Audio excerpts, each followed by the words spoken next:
Hello, everybody, and welcome to Movie Changeup, Forgotten Movies edition. This is getting towards the end of our round robin. If you've been following the series, today our two 0-2 competitors in the Forgotten Movies category get to face off, so we're very excited about that. If you don't know what our show is at this point, we take 7 movies and 7 rules, and we have two competitors pitch new versions of those films, and they have to follow each rule, one per film. If you have not liked and subscribed our video on YouTube, please do that, as well as giving us a 5-star rating on all podcast apps that you can find us on. Apple Podcasts and what are the other ones?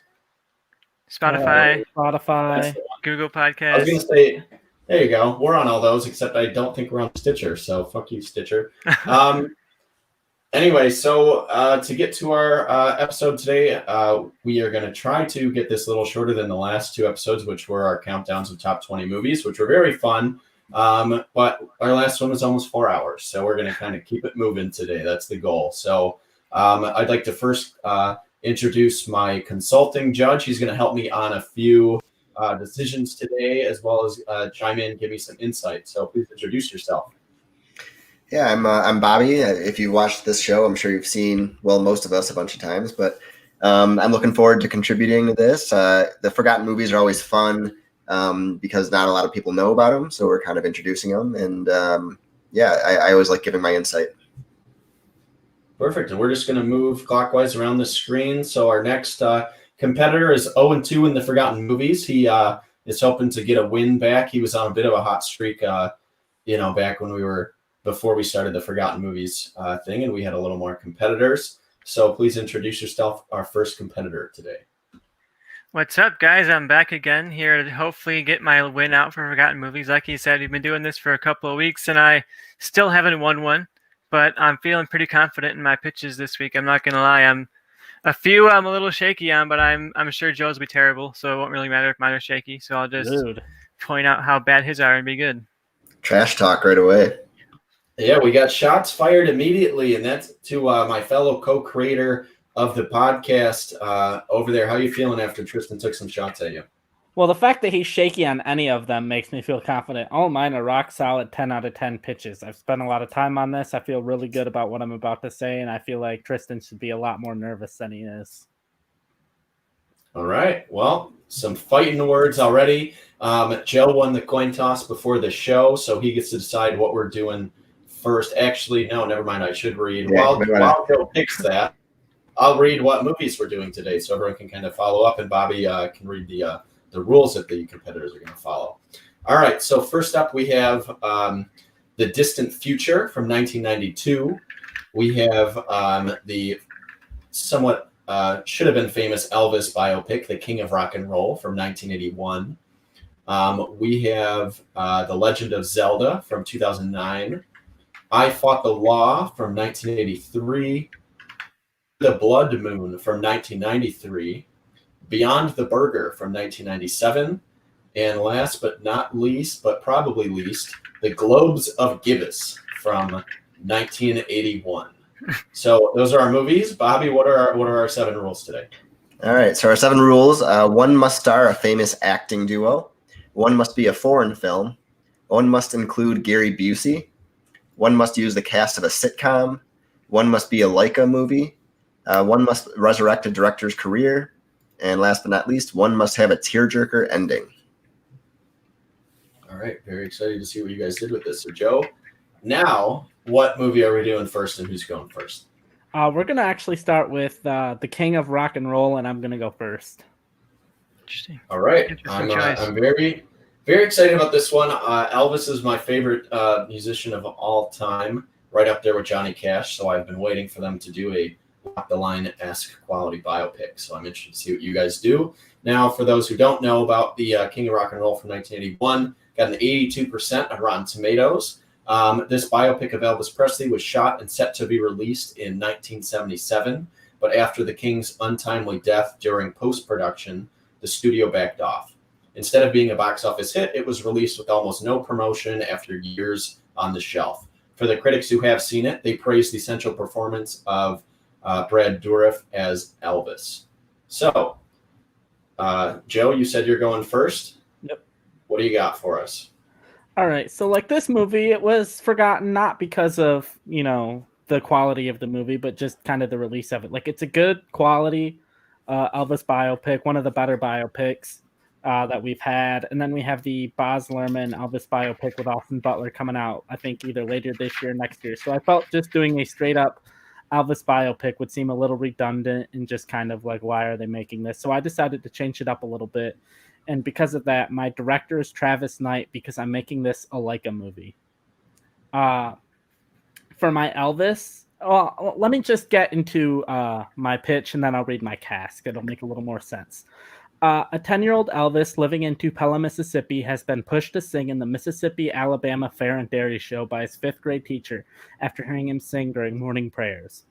Elvis doesn't know what to sing, so he listens to his parents' record for inspiration. As he watches each record spin on the record player, he is transported to a new fantastical world. When he puts on the Bill Monroe record, he is transported to the hills of Kentucky where Bill Monroe and his band are playing all alone near a riverbank. Bill talks to Elvis about bluegrass music and what it means to him.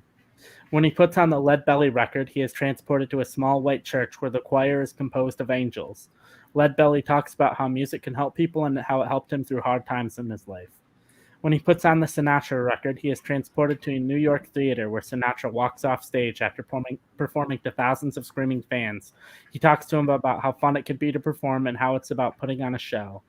When he puts on the Big Bill Broonzy record, he is transported to an old recording studio and it is shown how the more genres you do, more people will listen to you. And when he puts on an Ella Fitzgerald and Duke Ellington song, he is transported to a jazz club and is taught to be himself and not try to be anything else.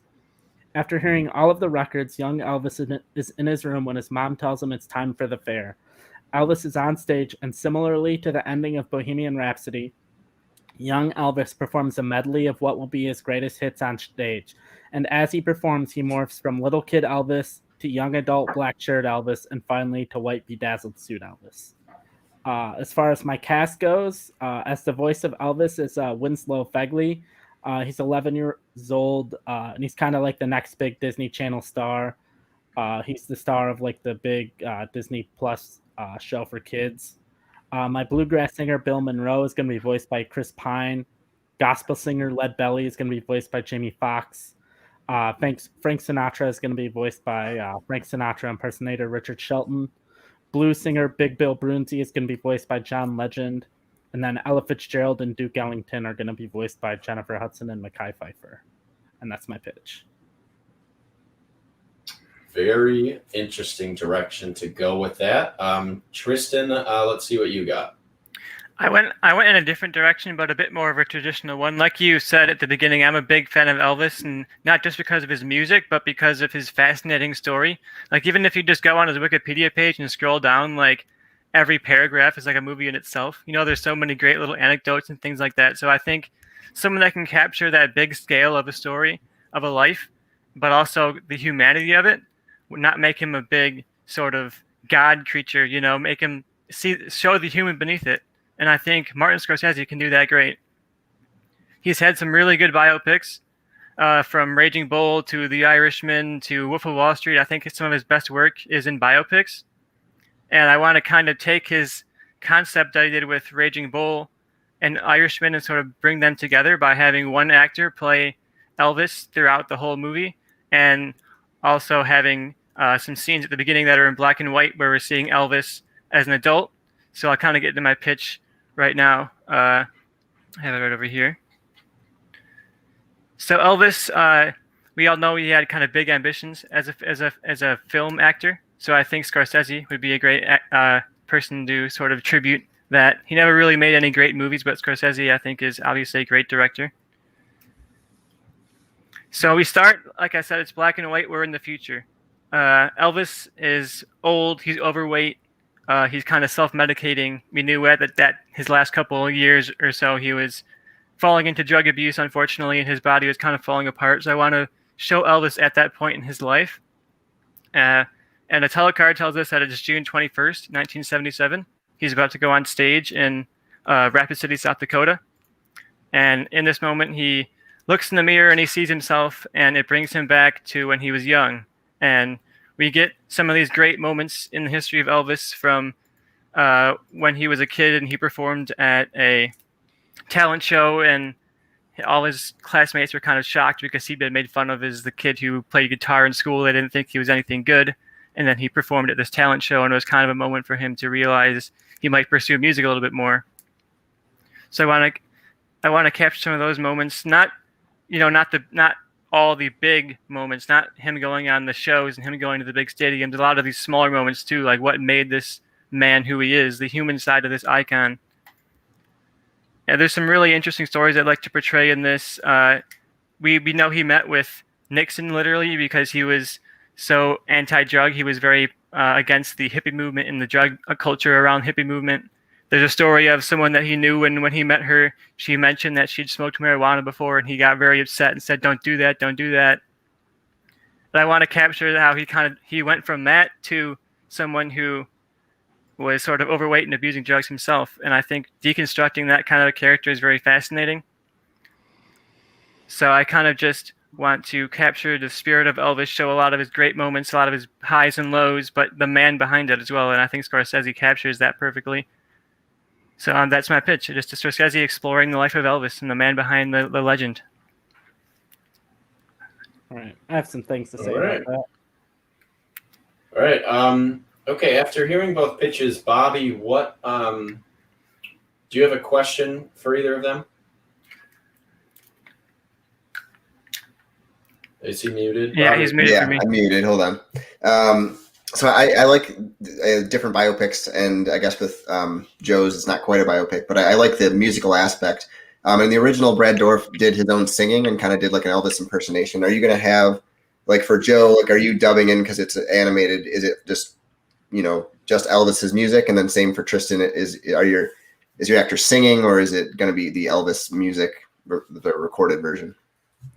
In mine, because I'm having like other actors come in and play like real life people, like all of the people I listed in my movie are real life people that inspired Elvis. It's all probably anytime they sing, I figured I was going to have the actor actually sing. That's why I tried to pick like either singers who have acted before or actors who can actually sing to come in and do that. And then what I was thinking for my end scene where it starts, where it's like little kid Elvis and then it morphs, when it starts, it would probably be the little kid singing like maybe the opening song or two. But then as he morphs, I was thinking of having like live recordings of Elvis dubbed into the final performance. Okay, Tristan?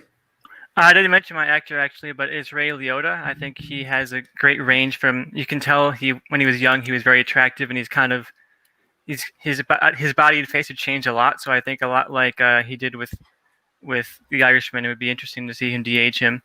But yeah, I would have him do some of his own singing for sure. I think that's kind of the appeal. Like you mentioned, To Walk the Line, and I think what makes that movie so great is the story of Johnny Cash, but also that he's actually singing. I don't really like when they do like a Bohemian Rhapsody thing where they dub over the voice, so I definitely have him singing. Okay, cool. All right, I like that. My question, because Tristan didn't really completely get into it, so this is a little more for Joe, but Tristan can answer this too. Elvis is kind of known as taking rock and roll music, which was the epitome of like black culture in this country, and then popularizing it as a white artist. Joe, it seems like you have a lot of influences, quote unquote, in your movie, but none of them are like Chuck Berry or actual rock and roll artists. You have Duke Ellington and jazz and Frank Sinatra, and it doesn't sound like you really get into that. And Tristan, are you going to get into some of the criticisms of Elvis of doing that, of kind of stealing black music at all? So Joe, you answer that first. Yeah, I mean, there's some, because I wanted to stay somewhat accurate. So all of the people that he like meets with are performers that had albums out and were making music when Elvis was 10. Like someone like Chuck Berry hadn't like made music until Elvis was already like making music. So it just didn't, like, timeline wise make sense for him to be influenced by Chuck Berry when he's 10 years old, when Chuck Berry hadn't made any music yet. But there are I do have like African American and black artists who were doing like gospel and jazz and other music that did influence Elvis's style, like Ella Fitzgerald and Duke Ellington and Lead Belly and stuff like that. So, I mean, I do portray that. I just didn't have Chuck Berry himself just because it didn't make sense timeline-wise. All right. And Tristan, you're going to get into the influences of Elvis? Yeah, I'm for sure going to get into that. I mean, in my pitch, I could have gone through all the stuff I want to cover. There's so many good moments, but one that I definitely want to have included is this moment, these stories of him going to whites only nights at blues clubs. I think showing that moment would be very interesting because I don't want to directly I want to be accurate to the times. Like the racism was around him. You can tell he was being influenced, but people weren't approaching him and yelling at him for it. It wasn't something people talked about yet. So I want us to show that around him in his life. You know, he'd walk down Beale Street at night and he'd be in like black communities and people would be struggling around him and then he'd be successful. And I think just portraying that flatly, but not addressing it is what I'm going to be doing, is showing it as it was and presenting it and allowing the audience to take their own conclusions. All right. With all of that being said, since Joe pitched first, I'll let him start first. Argue why either yours is better or why Tristan's is worse. All right, yeah. So my thing mainly against Tristan is, like I said, with the Brad Dourif version that we already have, that's really good. The people that have seen it like it. And then his just sounds more like a paint by numbers biopic.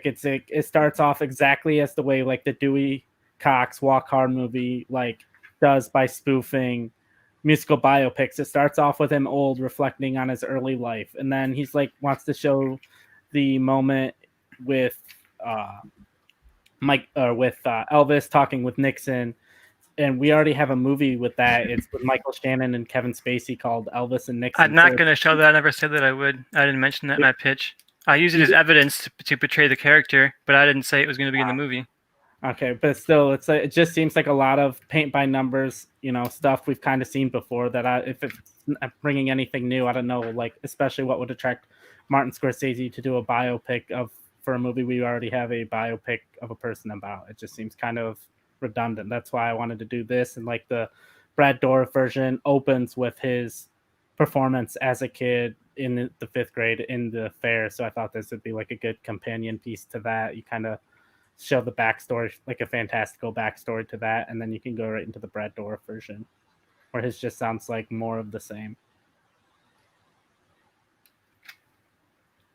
All right, well, I'll respond to that and say I think that Martin Scorsese, if anyone, can make a really, really great biopic. I mean, the old one was fine and it was good, but I think Scorsese can take the story and really elevate it and make it what it can be. And I think yours sounds like a cool movie with Elvis in it, I guess, but I want a real, genuine Elvis biopic. I want to tell the story of Elvis, of a guy who discovered this music and kind of became a pioneer of rock music. He didn't discover rock music, but he was the one who put a face to it and put it on mainstream.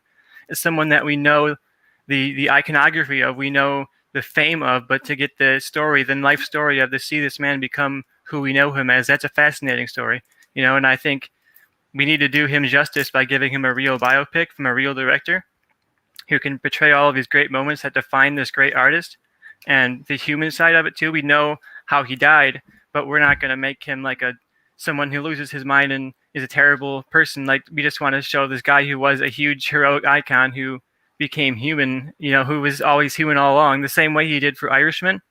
I think what he did so brilliantly with that was you see this man who was this tough mob guy and that we all tell these crazy mob stories about, but in reality he was just this man at the end, and we see him sitting there alone, just desperate for a connection.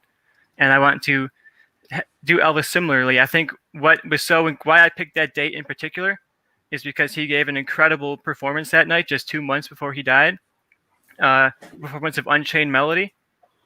He showed up kind of under the influence of some things that night. He wasn't really fully aware of himself, but he came out for this one final song and just completely killed it, and it's amazing. You'll watch the YouTube video, and it's this moment where you have Elvis as the old man dying slowly. You see his body failing him, but as soon as he gets behind the piano, as soon as there's a mic in front of his face, it's like he's the old Elvis again. I want that to be the final scene. We see Elvis as an old man playing, and that music connects him back to his youth, connects him back to all the events you see in this movie, and this whole life is coming to a conclusion right now in this moment. and the music is what brings it all together. I think the music of Elvis is what makes his story so incredible. So of course I want that music all around it, and I want the music to be the finale of the movie. So I just think mine sounds like a great Elvis pick, and that's what I want. Yeah. And maybe when he's done doing an Elvis biopic, he can do a Johnny Cash biopic and a Doors biopic and an NWA biopic.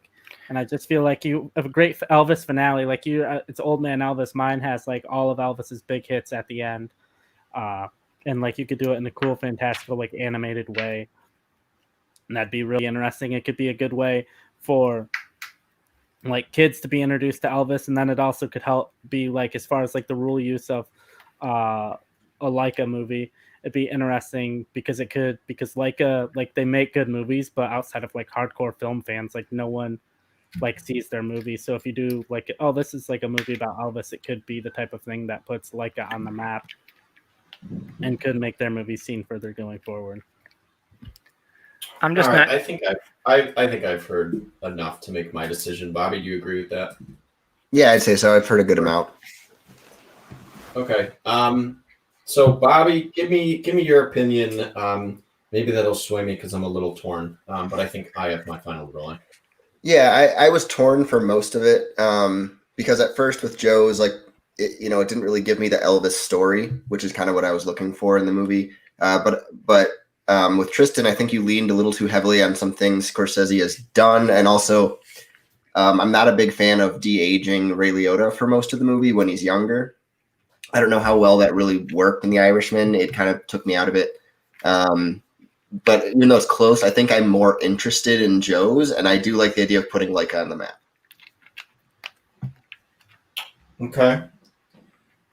Yeah, I'm torn because I think both movies don't sound very good. I am a little disappointed by both pitches because I'm a huge Elvis fan. I would have liked maybe some better choices in there. I think originally going into it, I figured it would go down to the leads, like, okay, who picked the more talented lead to kind of portray it? And I don't think either of you picked the right lead for an Elvis movie. Joe just, picked a kid, which was maybe the best one for your story, but it's no one I'm interested in seeing play Elvis. So that's a different direction. And Ray Liotta is 66 years old. Elvis died when he was 42. Why are we picking an old man to play basically for the majority of the movie Elvis's life, when he's never even reached the life of Ray Liotta's lived? I would have liked to see, I agree with Bobby. I think the aging was the worst part of The Irishman. I would have really liked Tristan to pick someone maybe like Brad Dourif in the original one, who was like a right age to kind of be prime Elvis, and then you can age him up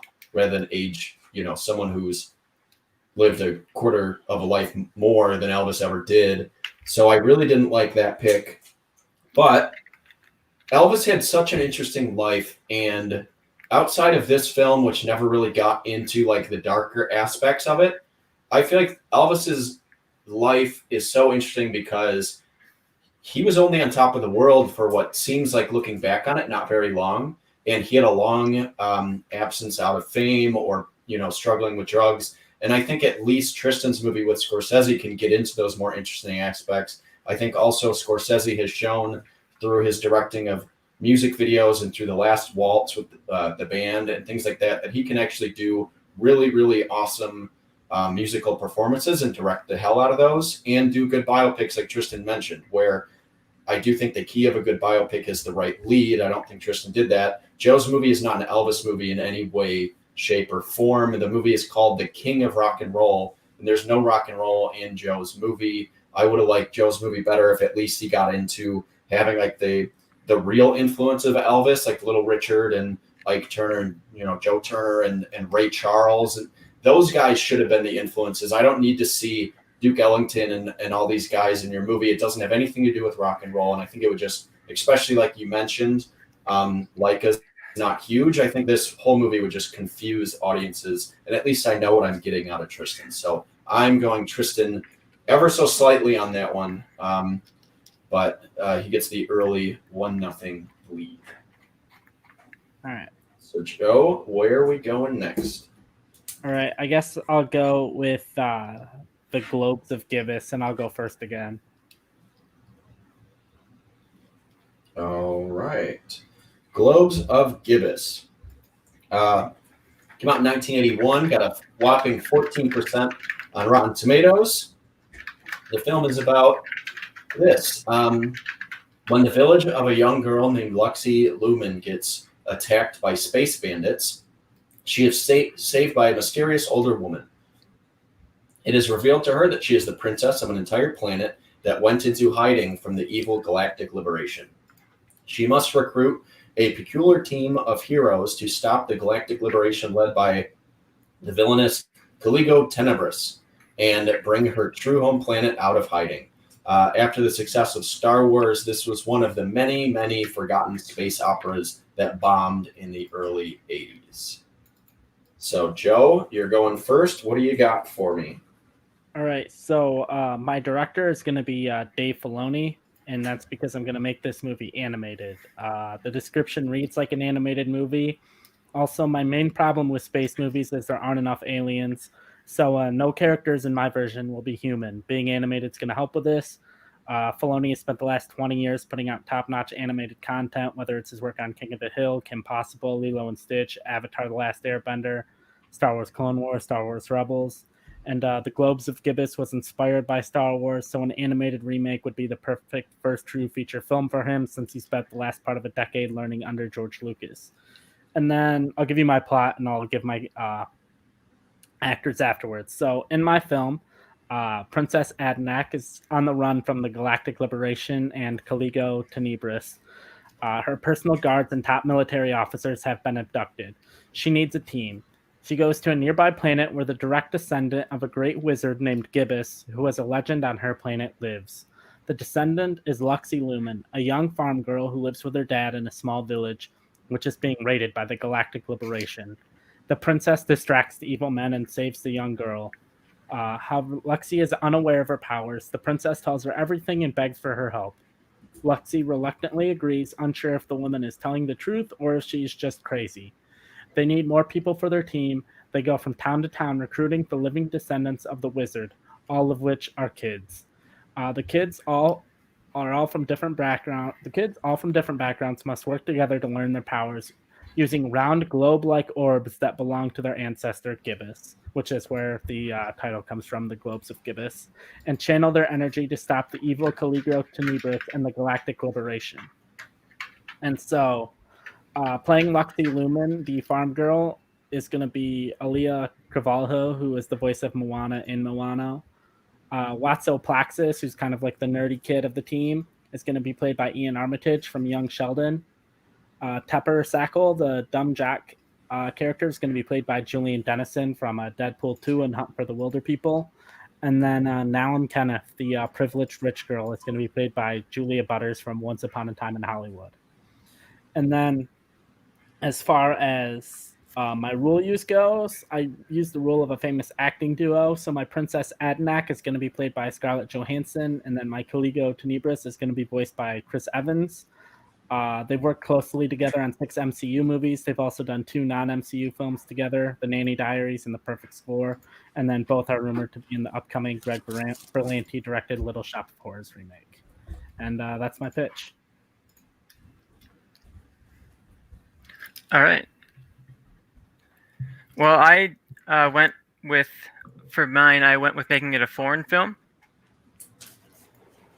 So I went with, let me pull up my notes really quick. I went with the director of Train to Busan, Yeon Sang-ho.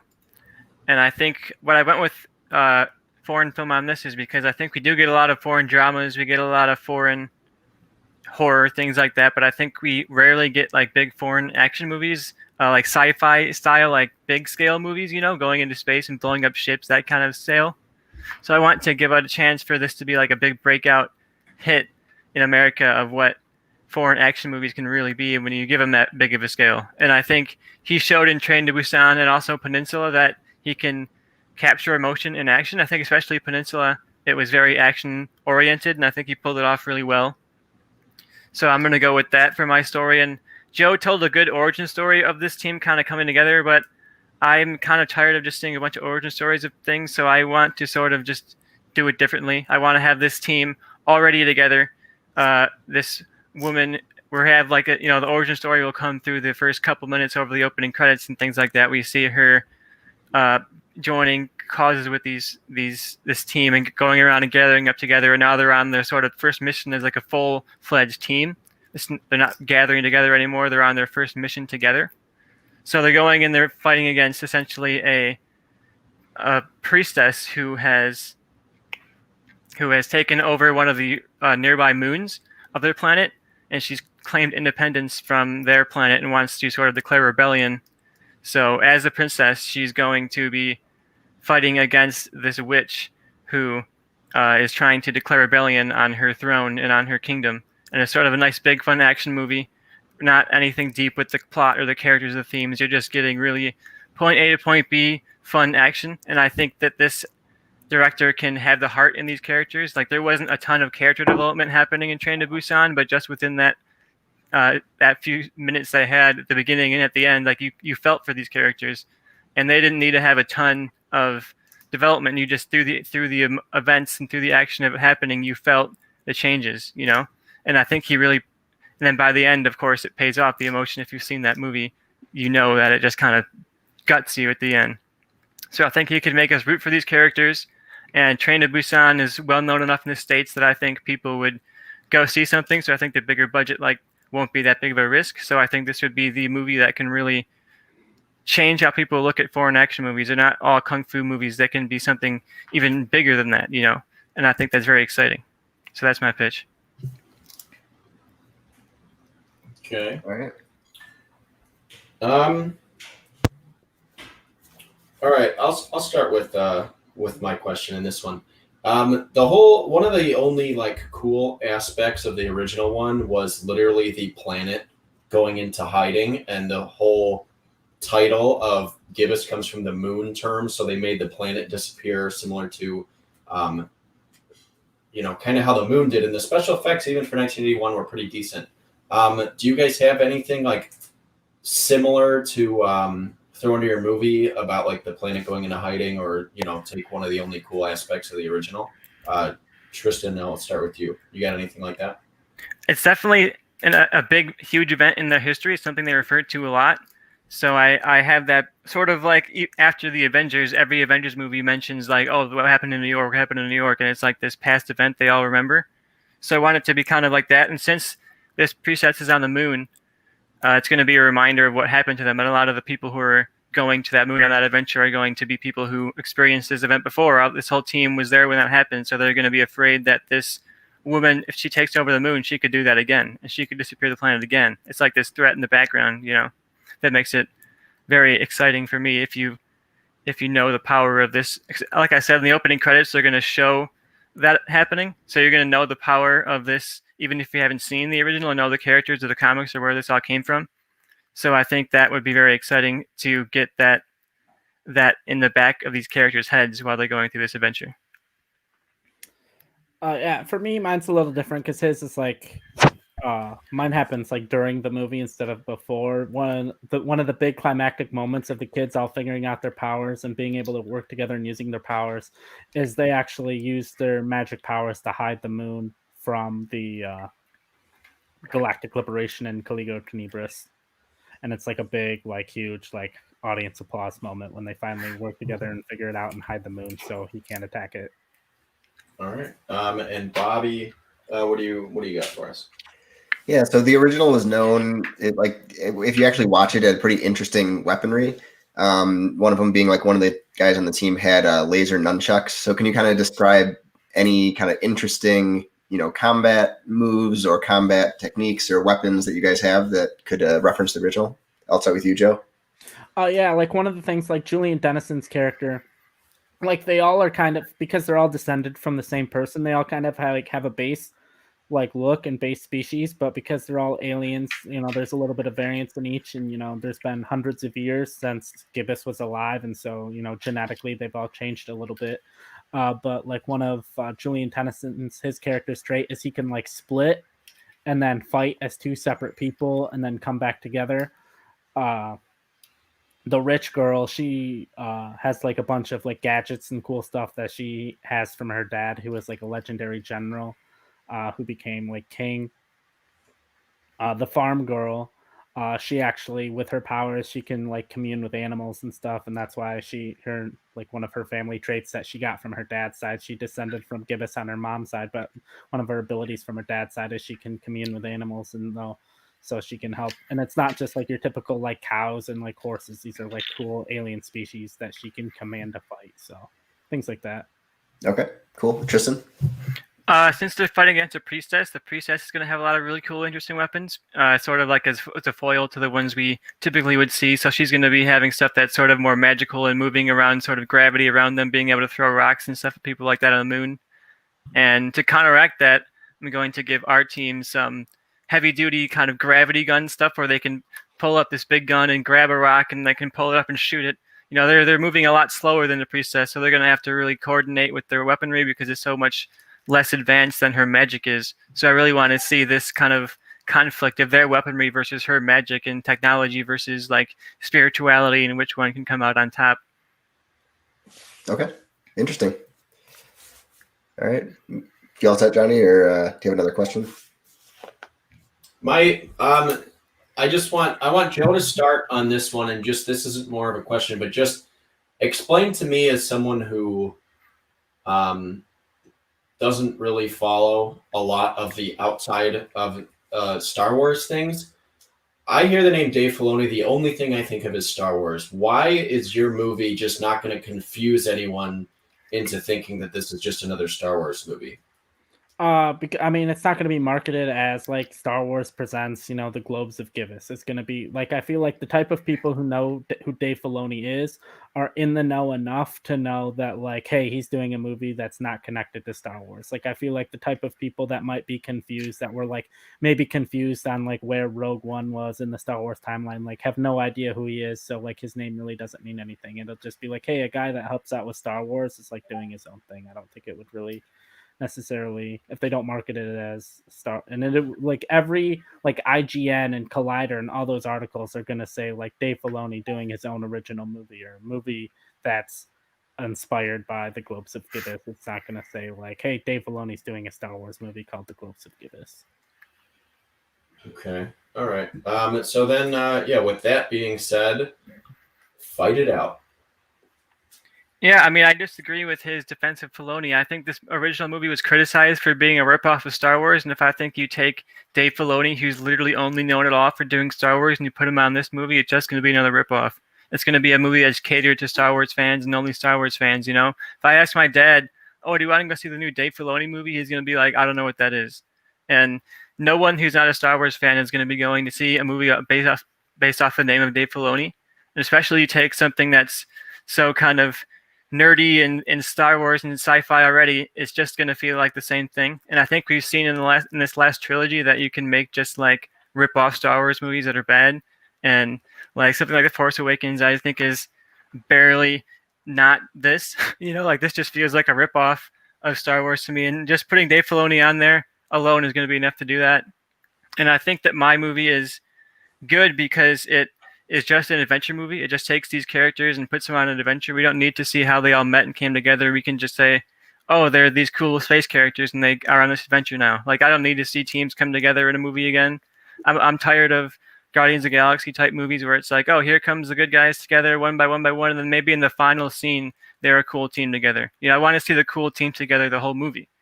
And I think that my movie is that. It's the cool team going out on a really cool adventure, fighting out some crazy witch who is fighting them with magic, and they're using these weapons of technology against that.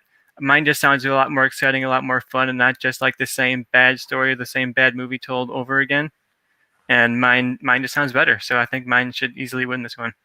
My thing against that is, when's the last time you've gone to an animated movie because of who the director was? It wasn't like, oh, this, I'm going to see, Wreck-It Ralph 2 because the director's amazing. Like, you go to an animated movie because they like the animated style looks good, the visuals look cool, the story looks interesting. Like, very rarely are you going to an animated movie because you think. And then as far as you want to say, oh, this like director's not going to get people from outside Star Wars, you couldn't even say who your director was. You were just like, oh, it's the director from Train to Busan. If you said whoever the director of Train to Busan is directing your movie, like to the average person out on the street, that's not going to make them want to go see that movie. And I feel like yours when it's in a foreign language and then it's all these big sci-fi terms and there's a lot going on, it could be confusing to a general audience that where something like Parasite that's more straightforward and more simpler is easier to digest when it's in a foreign language.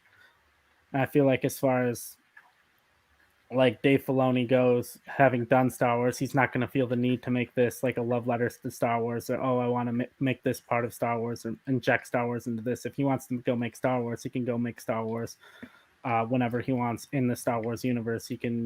He's completely free to not do Star Wars in the Globes of Gibbous because he can do Star Wars whenever he wants. I think that you don't need to know the name of the director when you're seeing the trailer for my movie. You see from the director of Train to Busan, and people know what that is, And people you put on there from the director of The Mandalorian, people will be like, "Oh, that's that show on Disney Plus, all right." But I don't need to see like some totally different movie that's not even Star Wars related from this guy who, I guess, directed some episodes of Mandalorian or whatever. No one outside of Star Wars is going to care, even if you put that on there, like from the writer of Mandalorian. Okay. I think mine has appeal. The director of Avatar: The Last Airbender, that also carries some weight. Yeah, the movie was great. You put from the director of Avatar: The Last Airbender, people will be like, "Oh, that movie was terrible. I'm not seeing this." If you put the like modern classic animated series Avatar: The Last Airbender, like that's going to carry some weight. I guess so, but not. I mean, our generation maybe. My dad's not going to be like, "Oh, wow, the director of Avatar: The Last Airbender." But if I tell my dad the director of Train to Busan, he'll say, "Oh, I saw that one. That was really good. I'll go see this one." But my movie's also like an animated movie that's more aimed for a younger generation. And how many people outside of the Avatar: The Last Airbender have kids that are in the right age range to go see this movie? I feel like people that have kids that are in like the 9 to like 15 age range know what Avatar: The Last Airbender is. I'm not sure if they do. It was big with me kids, but it's not. It hasn't been on for years and years. Yeah, exactly. That's all right. These are kind of going in similar directions over numbers. So I think I'm going to leave the final ruling on this one to Bobby. He might have his mind more made up than I do. But before we get to either of us, we have some live comments. Yeah, so in regards to this argument, we have Paul, who says most of us don't see movies based on directors. The average person has no clue who directed. And I do agree with that. We do have some that are, actually, he just commented again. He says, yeah, I'm an average person. I don't give a flying fuck who directed. Fair enough. We have some that are related to the older arguments we can get to in a little bit, but those related to this fight. To this one. Okay. Yep. I think Paul made a point of it. I do think like every single marketing aspect of Joe's movie, just like through trailers and everything else for the general audience to try to get them interested, will be Dave Filoni. But that's it's not like I said that's what the marketing would be. Yours would. You're not saying that's what the marketing will be, but your job is just to pitch the movie, and I'm telling you what the marketing would actually be. You don't know that's true either. There's a 100% chance. If Dave Filoni's marketing is Chris Evans and Scarlett Johansson star in this movie, could be my marketing. Yeah, but every single time you see any movie, at least on those, it's this person who did this other thing. It always says who the director, like other things he's done. I don't think that really impacts people like Paul or a ton of people. That's just, you can't escape the marketing and the comparisons that are going to be made to Star Wars. I do think that hinders your movie because the reason this movie failed originally was trying to copy Star Wars. So I think doing what Tristan did was a smarter angle of getting as far away from any comparisons as you can. Also, I don't trust, even just without those comparisons, I don't trust the guy who did a shitty animated Star Wars movie, basically the one movie he directed, to basically do a similar movie for his directorial, like his next directorial film. He also has like 12 plus years in animation after that. He's done shows and stuff like that, but I don't know. I mean, he's done one. I can only base it off basically the one movie he did, which was the bad Clone Wars animated movie. But with all that being said, I don't think all that stuff really impacts the general audiences. Tristan sounds a lot like The Wandering Earth, which is a Chinese film that made a ton of money. It made like $700 million, but it is unwatchably bad. I don't know if the time is right yet for a huge, like a big budget sci-fi foreign film. So that's why I'm very torn on this one. Personally, I would be more interested in seeing Tristan's just because there's no universe I would go see Joe's. But I think the general audiences would maybe be more interested in Joe's, and that is what he was pitching it for.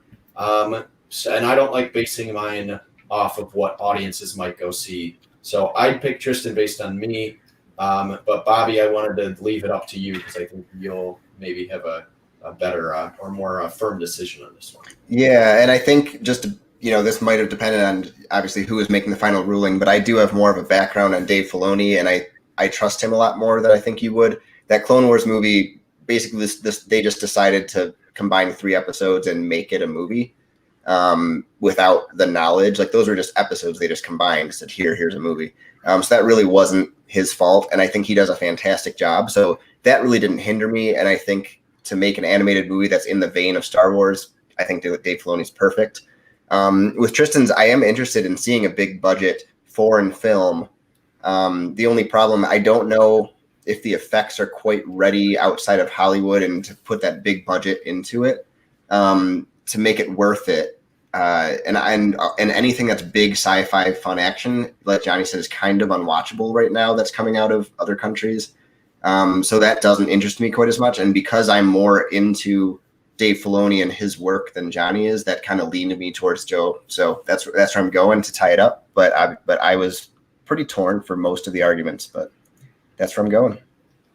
All right.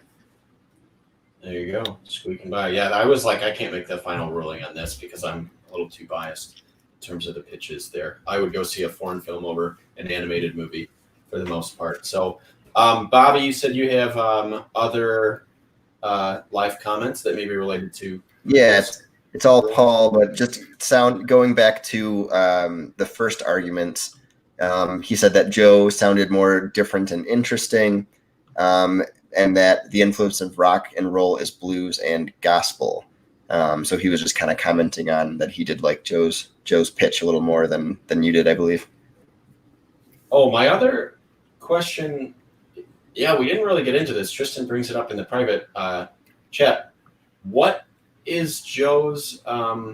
What rule did you use on that one, Joe? The acting duo of Johansson and what's his face, Chris Evans. Chris Evans, yeah. Oh, that's a famous acting duo. I mean, they've done 8 movies together. Yeah, okay. 6 All of them. It wasn't like I picked like Jeremy Renner and like Chris Hemsworth, who were in like Avengers movies together. It was like fine and. Yeah, they at least had Winter Soldier 2, where they were like the 2 leads, and they've had enough interaction that I was. Have they done anything together outside of? Yeah, they had. I said it in my pitch. They had. Where's it at? Oh, it was The Perfect Score, The Nanny Diaries, and then they're both rumored to be in the upcoming Little Shop of Horrors, directed by Greg Berlanti, together.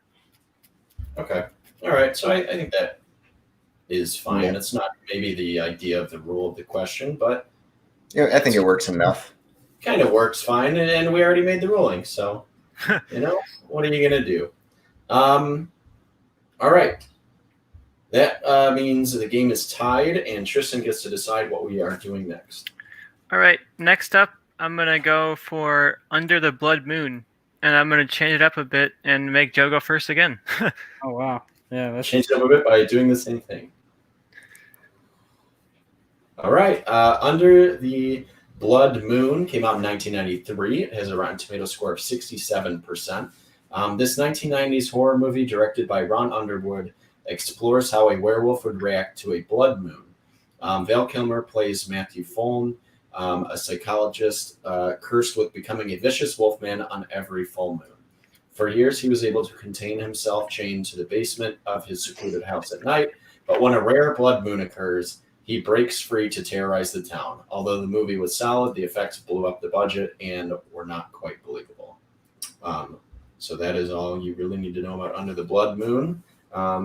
So, Joe, you're going first. What do you got? All right. So if anyone's unaware, the rule I'm using is I'm resurrecting a director's career. Just so if you forget, that's what I'm doing. I'll write that one down. Yeah, I'll actually write that. And the director I chose is Robert Rodriguez. And my Matthew Fulton is going to be played by Pedro Pascal. And this is my pitch. Matthew Fulton is a Texas cop whose jurisdiction runs along the Mexican border. He crosses paths with a cartel led by a man played by Oscar Isaac, who he is trying to take down after he suspected they kidnapped and trafficked his sister. The cartel, who has taken over a small town just across the Mexican border, kidnaps him with the intent of torturing him. He is pleading with them to let him go and saying it is for their own good. He even resorts to begging for them to kill him. They zip tie his hands behind his back and throw him in a basement after beating him.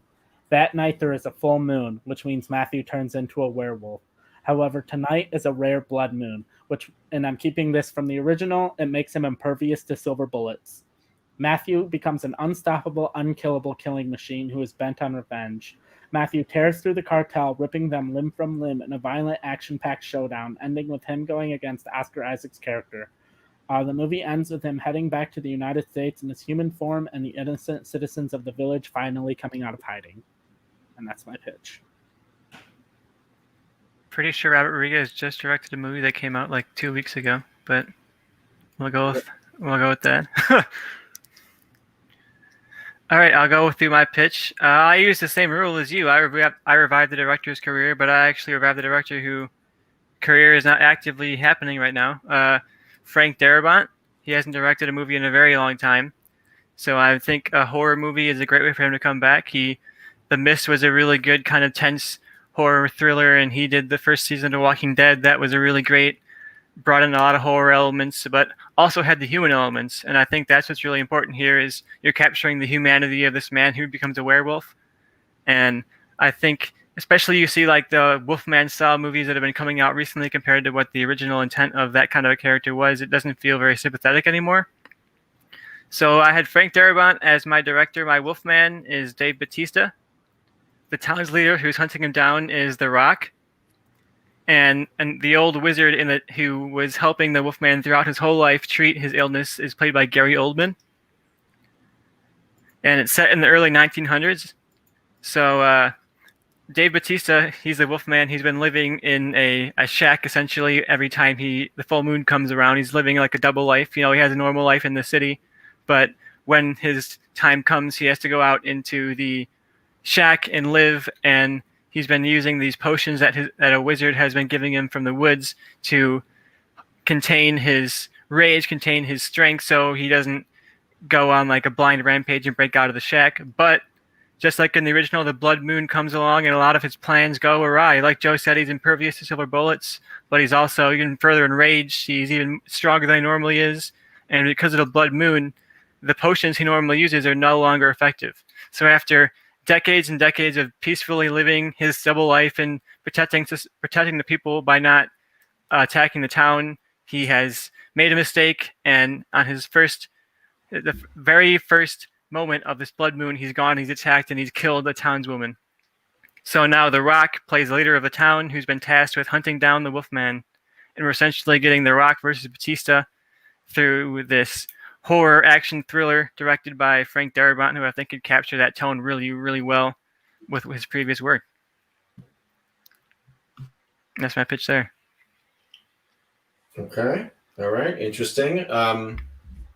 Bobby, do you have questions regarding this one? Yeah. So the original, the blood moon one of the things it did, it made his skin constantly like on fire, which is what the effects couldn't quite pull off, which made him angry and, kind of in pain the whole time. So it was kind of like a double-edged sword. Do you guys have that as well to go along with the imperviousness to silver bullets? So it was Tristan. He's not literally on fire. He's boiling on the inside. He's so hot. And we do have a scene where when the blood moon first affects him, that he's kind of becoming inflamed. But I don't think we want to have him running around on fire the entire time. I think that even if the effect looks good, that'll be something ridiculous. He'll look like Ghost Rider or something like that. And I just don't think he's already scary enough as a big, crazy Wolfman who's bigger and scarier and stronger than normal. He doesn't have to be on fire too. Okay. Joe?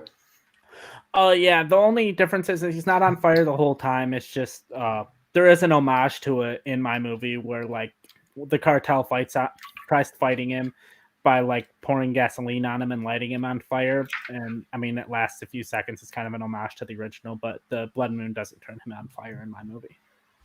Gotcha. Okay. All right. Yeah, I think my main only question, I just want you guys to kind of get into this with your fight. It's not really a question. I think we've seen a lot of different werewolves on screen. Just kind of give me a good picture of why yours is more unique and actually scarier looking than a lot of the werewolves we've seen. Because I feel like it either looks way too human, or nowadays they just make it look way too much either similar to a wolf, or just like not very scary looking. So just kind of into your fights, explain to me why your wolf is like something unique that'll bring me to the theater. All right, I got two things. So I'll start by answering your question, and then I was going to defend my choice of director. But my werewolf basically looks like, if you could think of it, it has like the body of a gorilla, more like, and so it still has more of that like ape, humanish like body shape, but it's still like massive and muscular with the head of a wolf and then like a wolf's tail. It's not like a straight up wolf, and it's not like a Harry Potter wolf or it's this like tiny little twig thing that's not really scary at all. It's like this just massive, 7 foot tall, just like heap of muscle covered in fur, basically.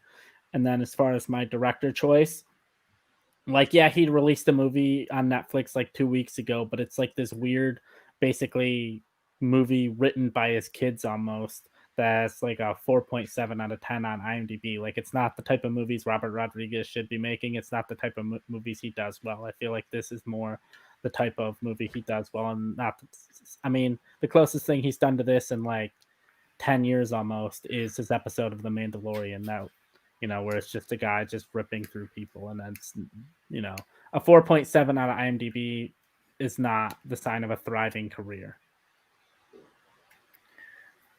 Yeah. I think actively making big budget movies is a sign of a thriving career. If you want to attack Will Smith because he was just in movies that people didn't like, that doesn't mean that that he's needing to have his career revived. He made a movie that had a big budget, something that followed up on his previous work, something that people were excited for. I know the trailer when it came out got tons and tons of views. I watched it a few times because I was excited to see Shark Boy and Lava Girl back again. But I don't think this counts as a reviving career. But other than that, I do think that my movie is just better otherwise. I think my director, he worked on The Walking Dead. He's going to bring Greg Nicotero in, who did the effects on The Walking Dead, to make sure that this Wolfman looks awesome. The Walking Dead, no matter how bad the story got as it went along, the effects never got bad. They were always incredible. And you could watch that show just for the zombie effects, and it would be amazing. So I think you could pull off a Wolfman that looks practical and looks realistic, but not just a big CGI like monster running around. And I think plus bringing Dave Bautista in, he's already a big guy. He's someone that you can just kind of enhance. And he doesn't need to be. He's not like he's going from tiny Bruce Banner to like a big Wolfman. You can already buy him as a big, scary, intimidating force already. So just seeing that wolf added on top of him makes him really scary for me. And I think Dave Bautista versus The Rock is a really exciting duo to fight. So I think having them as these dueling forces of The Rock defending the town and Dave Bautista as the Wolfman, who's the outsider who is now, after making this one terrible mistake one night, he's now being hunted by the town that he once defended. And I think that's a really interesting way to take this character, make it different than all the Wolfmen we've gotten over and over and over again. I think this is just a little interesting. Plus, Frank Darabont, like you mentioned before, you put on from the director of The Walking Dead, or people know what that is. People are still watching The Walking Dead, especially from Frank Darabont. Everybody loved the first season, and it kind of went off the rails from there. So I think if you kind of sell it as the point that he directed the first season and people loved that first season and people wanted to see him come back, but he was fired by MC and there was all this drama, I think this could be his big return. People love The Mist. People love Shawshank Redemption. He's made movies people really, really like, and so I think that this could just be a great work for him. Okay. Joe, you got anything else to say? Yeah, my thing against his is he has like Frank Darabont, which is creepy because I was like very close to doing the exact same thing he did of having doing same role but using Frank Darabont. But My thing against his is I feel like his cast and his director don't really match up. Like his director usually does like these more like character piece type movies, with good actors, and like Dave Bautista's a good actor, but then doing like a Frank Darabont movie with starring The Rock and Dave Bautista just doesn't like line up in my head. And I feel like Gary Oldman is doing more like direct to DVD, like the Hitman's Bodyguard type movies more than Oscar movies these days. So like a Gary Oldman movie with Dave Bautista and The Rock, directed by Frank Darabont, just doesn't match up. Like where my movie is more like I'm not going for like the character piece type movie, but I feel like, Pedro Pascal and Oscar Isaac and Robert Rodriguez, like that lines up more. And it's a type of movie that knows what it is. It's like a fun action revenge movie. Where The reason cops going against the cartel, but he becomes a werewolf at night. I think Dave Bautista and The Rock would be really fun for this because they have these big thriving careers as action stars, but they haven't really gotten a chance to shine in more focused stuff. This isn't something that's going to be getting them Oscar nominations, but this is something that's going to be showing that they had the potential to be dramatic actors in a way, And I think that we've seen Bautista in stuff like Blade Runner where he's kind of more relaxed. He's not playing Drax. I think this would be a good chance for him to really show off his potential as an actor while also using his physicality to his advantage. So I think that's a good mix. Plus The Rock, he's had an incredible action career, but I think he needs to be doing more stuff like this. More stuff is a little bit smaller, or he's playing a villain a little bit different than his normal characters. So I definitely think this is a great choice. And Gary Oldman was literally an Oscar contender this year. So I don't know what you're talking about directed DVD movies. Like he win an Oscar like 2 years ago? Yeah, but what I'm saying is he's doing more of like the bad like action movies more now. Like he still does the Oscar movies, but it feels like if you look at his IMDb, it's like for every good movie, there's like 4 like bad ones. Personally, I don't need to hear more about the Gary Oldman thing because I just think that whole argument is moot, and I don't quite understand Joe's point on that one. So. Yeah, I don't really get that argument either, so we'll drop that. I don't think there's really much else I need to hear. Bobby, is there anything else like you need to hear either touched up on, or do you have your decision now?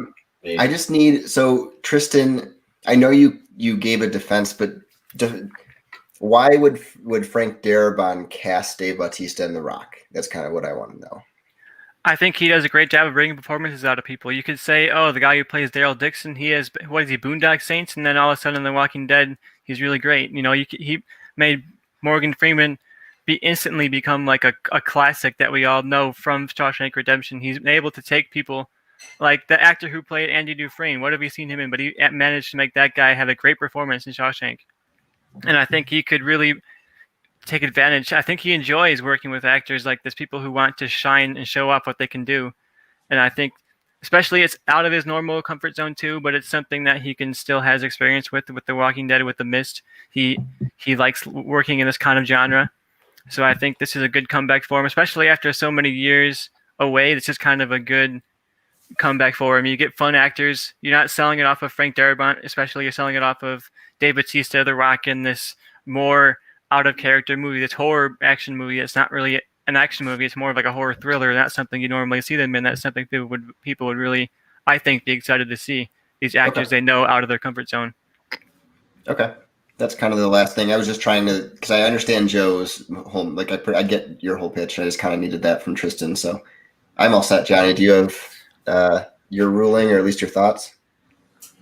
Yeah, I'll have Bobby make up the final one again on this one. But yeah, my thing, every single example Tristan just said was a terrible example, comparing them to The Rock and Dave Bautista. But I do think there is a good example in there with Michael Clark Duncan. He got a great performance out of him, who was before that only cast as like this physical guy, and he has a very emotional performance in The Green Mile. So I think Tristan made the point, but then used the complete wrong people as examples because either those people were not big stars before, so Darabont can kind of mold them, or they had already done serious acting before, like Morgan Freeman.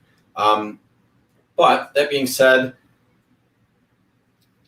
man, I don't think those actors are a good fit with Frank Darabont. I don't really see two big action stars then being in the movie that Tristan described. I think it would be more of a fun action movie with those two in it, and I would definitely see that, but it sounds a little more serious, and I would have liked something a little more horror out of this pitch.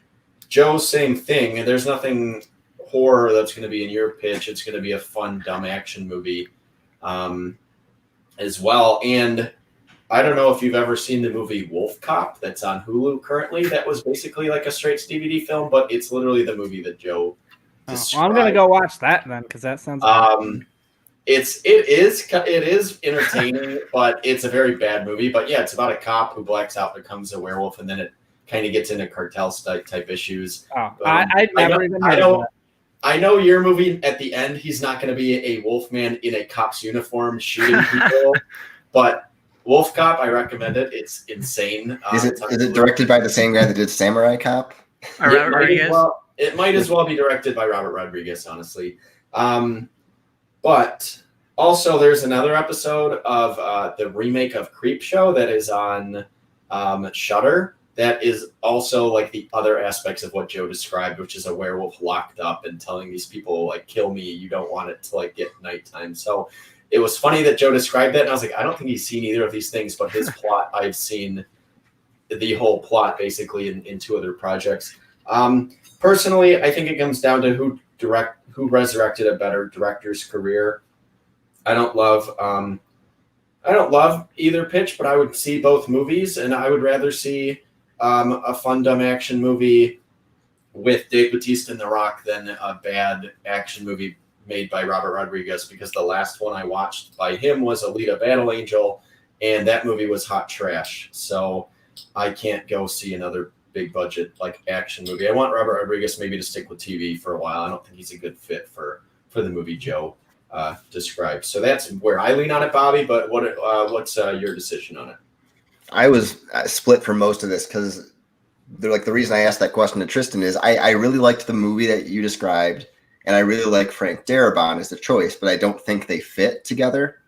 But the problem is with Joe's, I think yours sounded a little too generic, like a lot of Wolfman movies. But I think Robert Rodriguez, who did just do a really great episode of The Mandalorian, I loved the action in that, but it didn't really tell a story. And everything that I've seen him do recently that tells any type of long form story, I haven't liked, and I didn't think he pulled that off very well.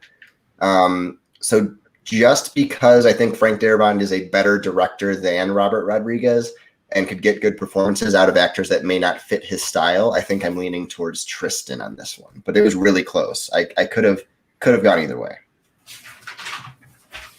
Yeah, I think it's tough when one of the directors, Robert Rodriguez, honestly, like, I know he's a big name and his episode of The Mandalorian it was good, but he's a bad director. Like, his biggest movie in the last 30 years was Sin City, and that movie sucks.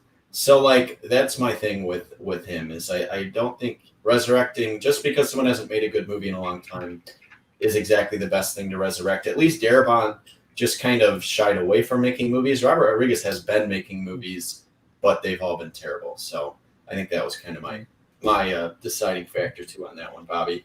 So Joe, you lost that one. So where are we going next? You got to try to tie it up. I fought the law, and I'll let Tristan go first this time. About time Tristan gets to go first on one of these. I Fought the Law came out in 1983. It has a solid 17% on Rotten Tomatoes. Here we go. This musical coming-of-age comedy stars a young Charlie Sheen as a rebellious high schooler rallying his classmates against their unfair principle. Featuring 1970s and early 1980s rock, this movie flopped because the relatively unknown Charlie Sheen couldn't quite deliver the rock vocals required. I wouldn't say that's the only reason this one flopped, but that was a big criticism of it. So Tristan, what do you got for us for I Fought the Law? For my I Fought the Law, I brought in a director that I think is very experienced with modern musicals, and I mentioned him in the last episode we did, either for our top 20 of the decade. It's John Carney, who directed Sing Street and Once and Begin Again, all really good musical movies. And I think he does a great job with these kind of in-universe music movies where the characters are singing as they're doing it, and it doesn't feel cheesy. It doesn't feel like Cats, it feels like a modern musical. It feels like it's using modern filmmaking, modern structure. It feels like a movie more than a musical. So that's why I picked him. And for my cast, we mentioned that Charlie Sheen is not a good singer, so I picked people who are. I have Harry Styles and Zendaya as my two main leads, who are both experienced actors and also experienced performers. So I think they have the vocal chops and the acting chops to pull off a fun, just kind of fun coming of age movie that is John Carney telling the story of these two characters and of course the principal that they're fighting against. Who else could play him except for Gary Busey? So I'm using Gary Busey in this movie, and he's playing a unhinged, overprotective principal who wants everyone to wear perfect uniforms and always stand in line, and his hair is all, of course, all over the place. And he's been a principal for far too long, and probably snorted a lot of coke before he became a principal, and his brain is shot. And these two characters, they're from two different sides of the school. Harry Styles is the popular pretty boy who is bound to be doing some kind of, he's going to be a politician, or he's going to be a performer. He's going to be something that surely will take advantage of his looks. And Zendaya is the punk, the skateboarder. She'd rather be at home or skating with her friends than going to school. And when both of these characters get detention together in the first act, we see them come together and realize they both hate this school. And maybe these two separate classes of people who are the popular kids and the nerdy kids can come together and rebel against this crazy principal who's overbearing and using his power against them. And I said it in the 1990s rather than the 80s because after Wonder Woman 1984, I'm officially tired of 80s things, and I just want to move on from 80s nostalgia. I think we're over it. So I think move on to another decade. I think the 90s, especially in this decade, are going to become like the new nostalgia decade. So I think getting up ahead of that right now, tributing it with 90s style music performed by these kids who are around our age and probably grew up in the 90s and have some nostalgia for it themselves. So that's my movie, I Fought the Law. It's a 90s coming of age, two people coming together against their principal movie. John Carney, great musical director. Okay. All right. And Joe, what do you got for us? All right. So I'm just gonna open up the movie, or I made I Fought the Law a foreign film, specifically a South Korean film. My director is Benson Lee, who directed Soul Searching, which is a good South Korean coming of age movie, and that's Seoul, Seoul. I just appreciated the pun on that one. And then he also directed Battle of the Year, which is a musical dance movie that was really good. And then, yeah, I'm sure you're a big fan. Hey, I watched it. I'm sure you did. And then my main, I didn't name these characters, but my main guy is going to be played by Lee Jong-suk, which is like, he's like an award-winning actor. I actually watched, and he's singer as well, and actually watched like stuff with him singing and acting, and he's really good. And then his dad in the movie is going to be played by Dong-suk Ma, who is in Train to Busan. He was like the expectant father in Train to Busan, and he was also in The Outlaws, and he's going to be in The Eternals, the MCU movie coming up. So Jong-suk Lee plays a conscripted soldier in the South Korean army whose goal is to be a world-famous K-pop singer. Every day he posts a new... Oh, mine takes place present day. Every day he posts a new video on YouTube of him singing a different pop song from around the world, hoping to get noticed by someone at YG Entertainment, the biggest label in South Korea. Unfortunately for him, he is under the rule of a very strict military general who is also his father, so he has to sneak around and not get caught. He works with his friends who help him with his cause. They lend him phones he uses to record himself. They distract those in command to give him time to record. He eventually gets noticed by someone who wants him to perform at his club just outside the base. However, he has important training at the same time. He decides to pursue his dream and skip training, ready to face the consequences. His dad is looking for him and eventually gets where his son is out of one of his son's friends. His dad storms the club and sees his son performing his favorite song. The dad says when his military duty is over, he will get him in touch with someone who served under him, who currently runs a music label called YG Entertainment. And that's my pitch. It's a good coming-of-age story about a relationship between a father and a son, featuring, various pop songs. Okay. All right. I'll start with my question this time. Now, I have seen work by Joe director. I've seen Soul Searching. I think it's actually a really fantastic coming of age movie. It's funny because it's a Korean film, but it is very like throwback to John Hughes. And Tristan, you had some aspects that seemed similar to like old John Hughes movies, like the detention and rebelling against the principal. I think I have a better idea of what Joe's tone is. Tristan, you're going to have to tell me what your tone is, because I feel like the movie you pitched sounded like a comedy, especially with Gary Busey in it. But having never seen Begin Again or Sing Street, I don't think those were either like huge comedies. They had comedic moments in them, but they were more focused on characters and musicals. So kind of just both of you a little bit, but Tristan more so. Get into your tone for me. I'll go first, and I'll say John Carney has that kind of just fun, whimsical kind of style, especially in Sing Street, which is his biggest hit for sure.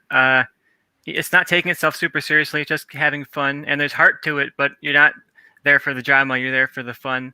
And I think this movie is all about the fun. Gary Busey playing that principal is fun.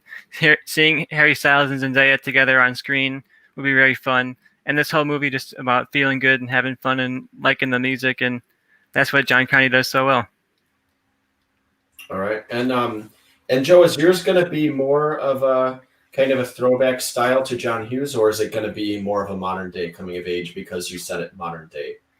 I mean, it's going to be, I don't know if you've seen the show on Netflix, Sex Education, but it's set in modern day, but there's also like a lot of the tone and stuff is throwback to like earlier times. And it's going to be kind of like that. It's going to be set in modern day, but you're going to have, it's a lot of the classic, like, hey, here's the guy in charge and we're all kind of rebelling against him. And they, there's comedic moments where they're like sneaking around, hiding from his dad and other people in command. But you're also like, when his dad is out looking for him, you're like nervous for him because you like don't know what's going to happen. It's not like, oh, like it's comedic and fine and it'll be fine and everything will work out. Like there's moments where you're nervous, but it's a lot of like comedic and stuff going on too. I think it's a good balance. All right. And Bobby, you got a question for him before they duke it out? Yeah, I mean, I'm a big fan of the music that was used in this movie. And then the title song, obviously, I Fought the Law. As it says, I fought the law and the law won. So in the original, Charlie Sheen is the principal has him expelled at the end of the movie, kind of in reference to the song. Do you have any kind of ending that is similar to that first one, or references to the music that kind of follow through? Joe, I'll start with you. Oh yeah, actually, like I said, he's really nervous, and his dad storms him all ready to yell at him, but he hears him singing his favorite song, and it like kind of like chills him out and calms him down. And that's actually his dad's favorite song, is "I Fought the Law." But throughout mine, there's like various pop songs, pop songs from like the 80s, the 90s, the 2000s, 2010s that he's singing on and releasing on YouTube. And like there's various montages. There's K-pop songs in there that like more Korean audiences would notice and stuff like that. And there's music throughout, but I Fought the Law is kind of, so there is that homage to that in the original. Gotcha. Tristan? I have a very 90s heavy soundtrack. It's since it takes place in the 90s, all these characters are going to be listening to 90s music, but I also have an older brother of Zendaya who is a little bit older than her and knows all the 80s music and the hits from that era. So he's like trying to tell her, oh, back in my day, these songs were good and these songs are good. And he's trying to get her to listen to like his generation of music, and she's making him listen to hers, and we kind of get this musical bonding moment. I think John Carney really does a good job of portraying like the power of music within people to inspire people or to bring people together or to make you feel a specific emotion at a certain time, and how music can be tied to a certain era, a certain event in your life. So I think he would really capture the power of all the different eras of music, but especially this era of 80s and 90s music that we're covering here. And in reference to the ending, Harry Styles does get expelled at the end. He's a kid who's pretty boy, popular guy, good at school, getting all the good grades. But at the end, he becomes like the sacrifice for the student rebellion, and he's the scapegoat, and he puts himself on the line for other people, which is something that he normally wouldn't do. And that's kind of his development. He stands up and sacrifices his career and his academic career essentially for this, and that's his arc in the movie. So I definitely reference that at the end. It follows a similar arc there. Okay, all right, I like it. All right, I'm ready for him to fight it out, Johnny. Yeah. Tristan, you start this time. Tell me why your movie is superior. I've mentioned it over and over, but John Carney is, I think, a great choice for this. I think Sing Street puts him on the map, and I think you give him something like this, people will come and see it. And you give him Harry Styles and Zendaya, they'll come and see it. I think they both have an appeal to younger generations, too, so people would be really happy to see these two actors on stage. I think Harry Styles, just in the last a couple of weeks or a month or however long it's been since he had that cover shoot. He's been in the news a lot. More people are talking about Harry Styles than ever before. After that, he was, if you don't know, he posed in typically female clothing like dresses and things like that for the covers for a magazine photo shoot, and that was not happy to some of the more conservative voices on the internet who called him out for being, all the different names they'll use for people who they don't like, that don't present their ideal masculine form or whatever. But he got a lot of props for that from a lot of big name people, and I think that is really going to put him on the map, especially after Dunkirk. I think this could be very interesting to see what he has in store. He has another movie coming out next year that was supposed to be this year, so where he's the lead in that. So I think he's going to have a really good acting career, and I think this could be good for him. So I really like my cast. I really like my tone. I love my director. I think he can capture the music perfectly. I think that Joe's could have been a lot better if he used like BTS or something, like use some known pop group as their front and sell it as like this BTS movie or something that would have big US appeal. Like if you make a actual musical with BTS in it, and like women are going to flock to the theaters all over the United States to see that movie. I know plenty of people, men and women, who love BTS and would go see that movie day one. So if I was making that movie, I would be doing it with BTS. I would be selling it with real pop stars who can perform and sell tickets. And I think that mine ultimately just sounds like a much more entertaining movie, something that I would love to see, and something I think captures the heart of music and the power of music, which I think is what this movie should be all about. Yeah, my whole thing with why I didn't want to cast BTS is more just because it's not like this big dance, like performing type movie. It's like this smaller movie. I wanted to make sure I had the right actor. And I feel like if you do K-pop music, like K-pop, the type of people that would see a movie because of BTS are still going to see like a K-pop centric movie. I feel like you don't necessarily need BTS to be in the movie. And like they could be on the soundtrack or something and be like, oh, BTS was involved in this movie, and you're just going to get the same exact people. But I wanted to make sure my acting and all of that was on point. So I was more focused on that in regards to the marketing of this movie, because usually on this podcast, we're not really concerned with like, oh, how would they market this movie? It's more just like, is the movie good? And so that's what I was focusing on more. And I feel like mine, I like the story of mine where it's like you have kind of the story of the original, but I wanted to focus on like a father-son story and them kind of coming together, even though they're different. One is like this military, the dad's this strict military general that the son sees. It's like he's always been this way. He's never had fun. And then the son, he's conscripted in the military and he wants to do a good job, but he really doesn't care. He cares more about being a famous singer and being a famous K-pop star. And then when he finds out at the end, like his dad's favorite song was I Fought the Law, it makes him see him in a whole different light, and it helps their relationship. And, his dad, sees how much music means to him and decides to help him out and tells him he knows someone that can help his career and get him where he wants to be. I really like the bonding in my movie too, of seeing these people who are from very different groups come together and see their similarities more than their differences, and saying that together we can work to fix the problems and fight against our shared enemy. And I think that's something that would be good to have in a movie today. It's not going to be like a blatantly deep theme or anything, but it's just you're seeing these people who otherwise wouldn't get along, bonding through music and bonding through rebellion and finding a shared goals and shared ideas for their lives. I think that's something that could be really interesting, seeing people from totally different lives coming together and sharing their goals together. I think that's just something I would love to see more than just, oh, I want to be a K-pop star. Hopefully I can be. Yeah, I mean, you still have the mind with the father and son being different and music bringing them together. All right. I think I've heard enough. Bobby, I think I got my mind pretty much made up on this, but tell me if you were in charge this time, where would you go? I mean, honestly, I would probably want to hear, like, it's tough because you're much more of a fan of the foreign like movies than I am. But to me, Tristan sounded like one that personally I would want to watch. But Joe sounded also like a good movie. Like it sounded well done. But if I were judging it and was a fan of the music and how it was used, I think Tristan picked someone that I think is like two leads that are really, really good singers and I think can carry a movie. And I'd like to see Gary Busey as a crazy principal. So I'm leaning that way, but I'm honestly like 51-49 on it because I'm just not like Joe sounded really good. I just don't know a lot about, the foreign actors or any of the songs as much that would be used. Well, mine would still have, because like American songs are still over there. Mine would still have like a decent amount of American songs in the movie. But that's where I'm leaning. So, and here's my thing with it. I think I was kind of the same way, and a couple things happened in the argument that swayed me. I didn't exactly get the tone of Tristan's when it first started, but I understood it by the end. He explained his character moments. It's still going to have humor, especially with Gary Busey, but I do think he can kind of play a scarier performance as well as like it being humorous. I do like his character moment at the end of the movie of the popular kid who, is going to be the politician or the famous dude.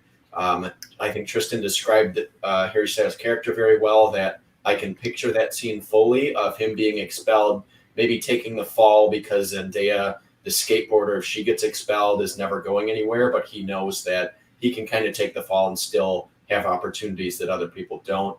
I like that character moment.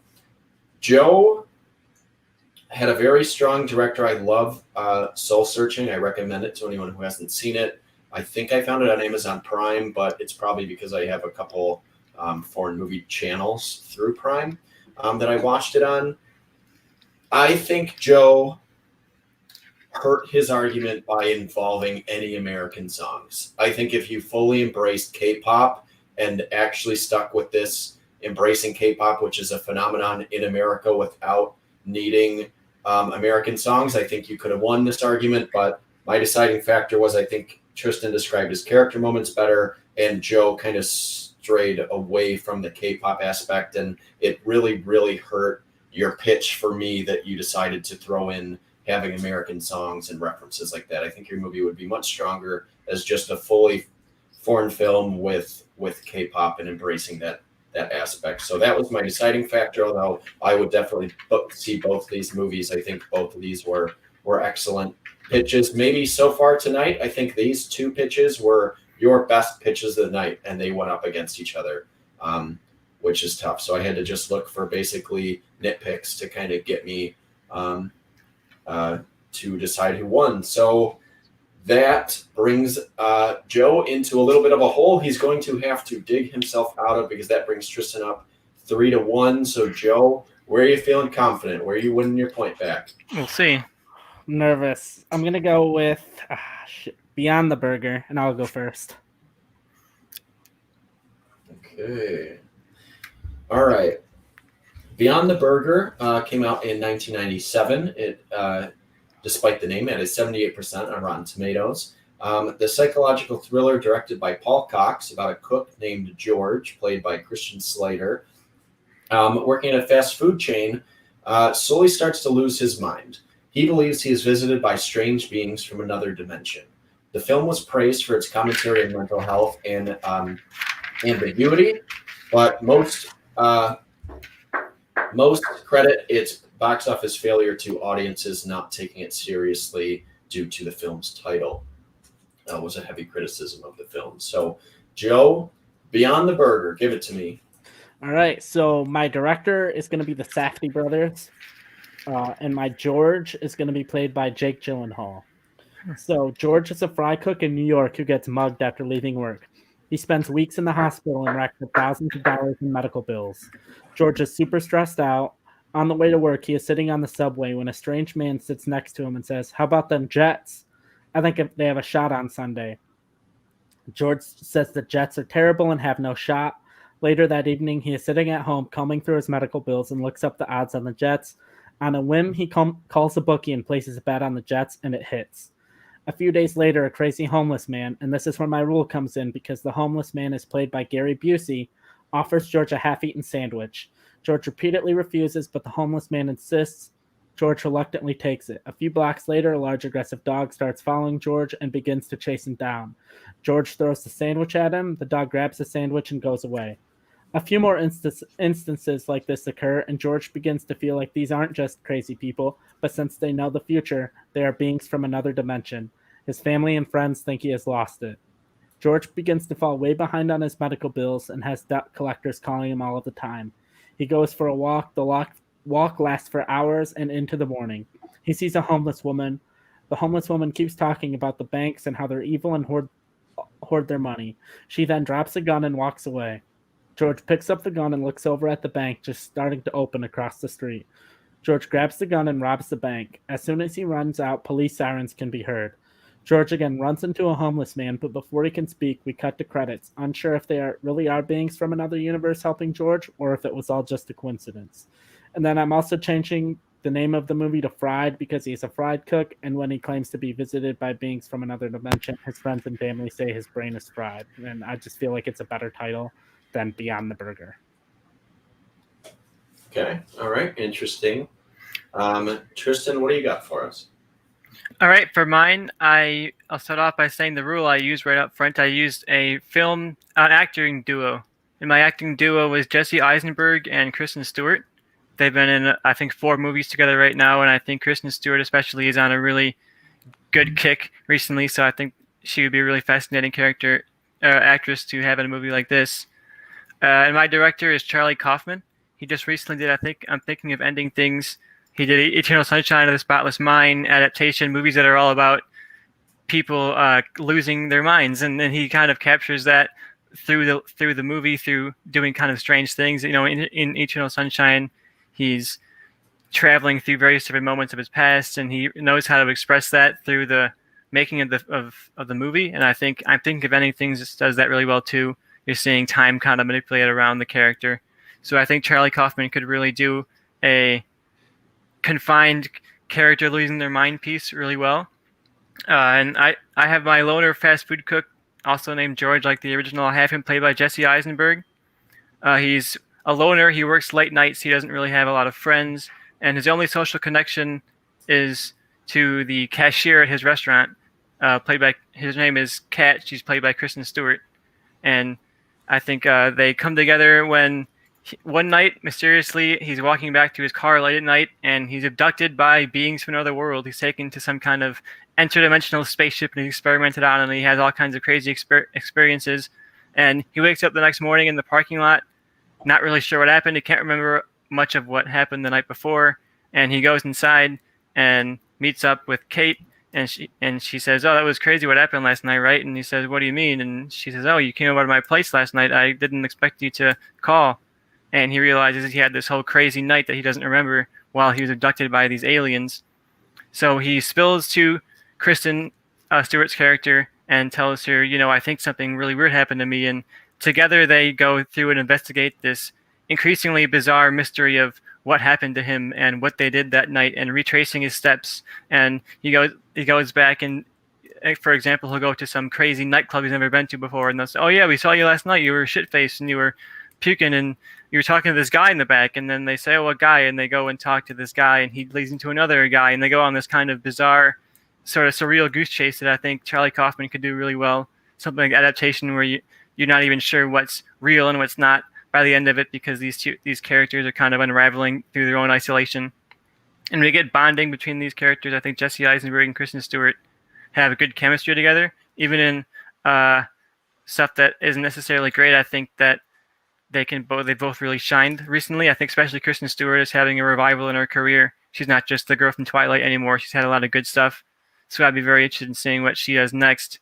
And Jesse Eisenberg, he's up and down, but I think with a good director like Charlie Kaufman, that would be one of his ups. He does a really good job working with kind of zany, strange actors like David Thewlis, like Nick Cage, and like Jim Carrey, and getting a really good performance out of them. So I think that he would get a great performance out of both of these actors and capture the crazy, bizarre adventure they go on throughout this whole night. And that's my pitch. Okay. All right, my main question is, Tristan, Kristen Stewart and Jesse Eisenberg, have they done more than one movie together? Yeah, they've been in 3 or 4 now at this point. Johnny, you need to listen to whenever they say how many they're in, because both times. I mean, I heard him say it, and I just can't picture them as like.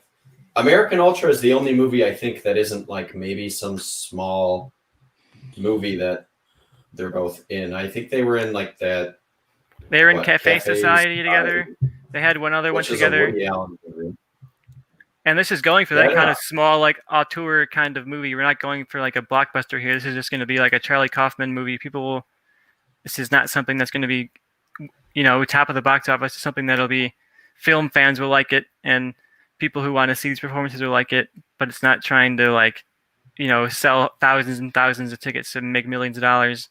It's just an art piece, essentially.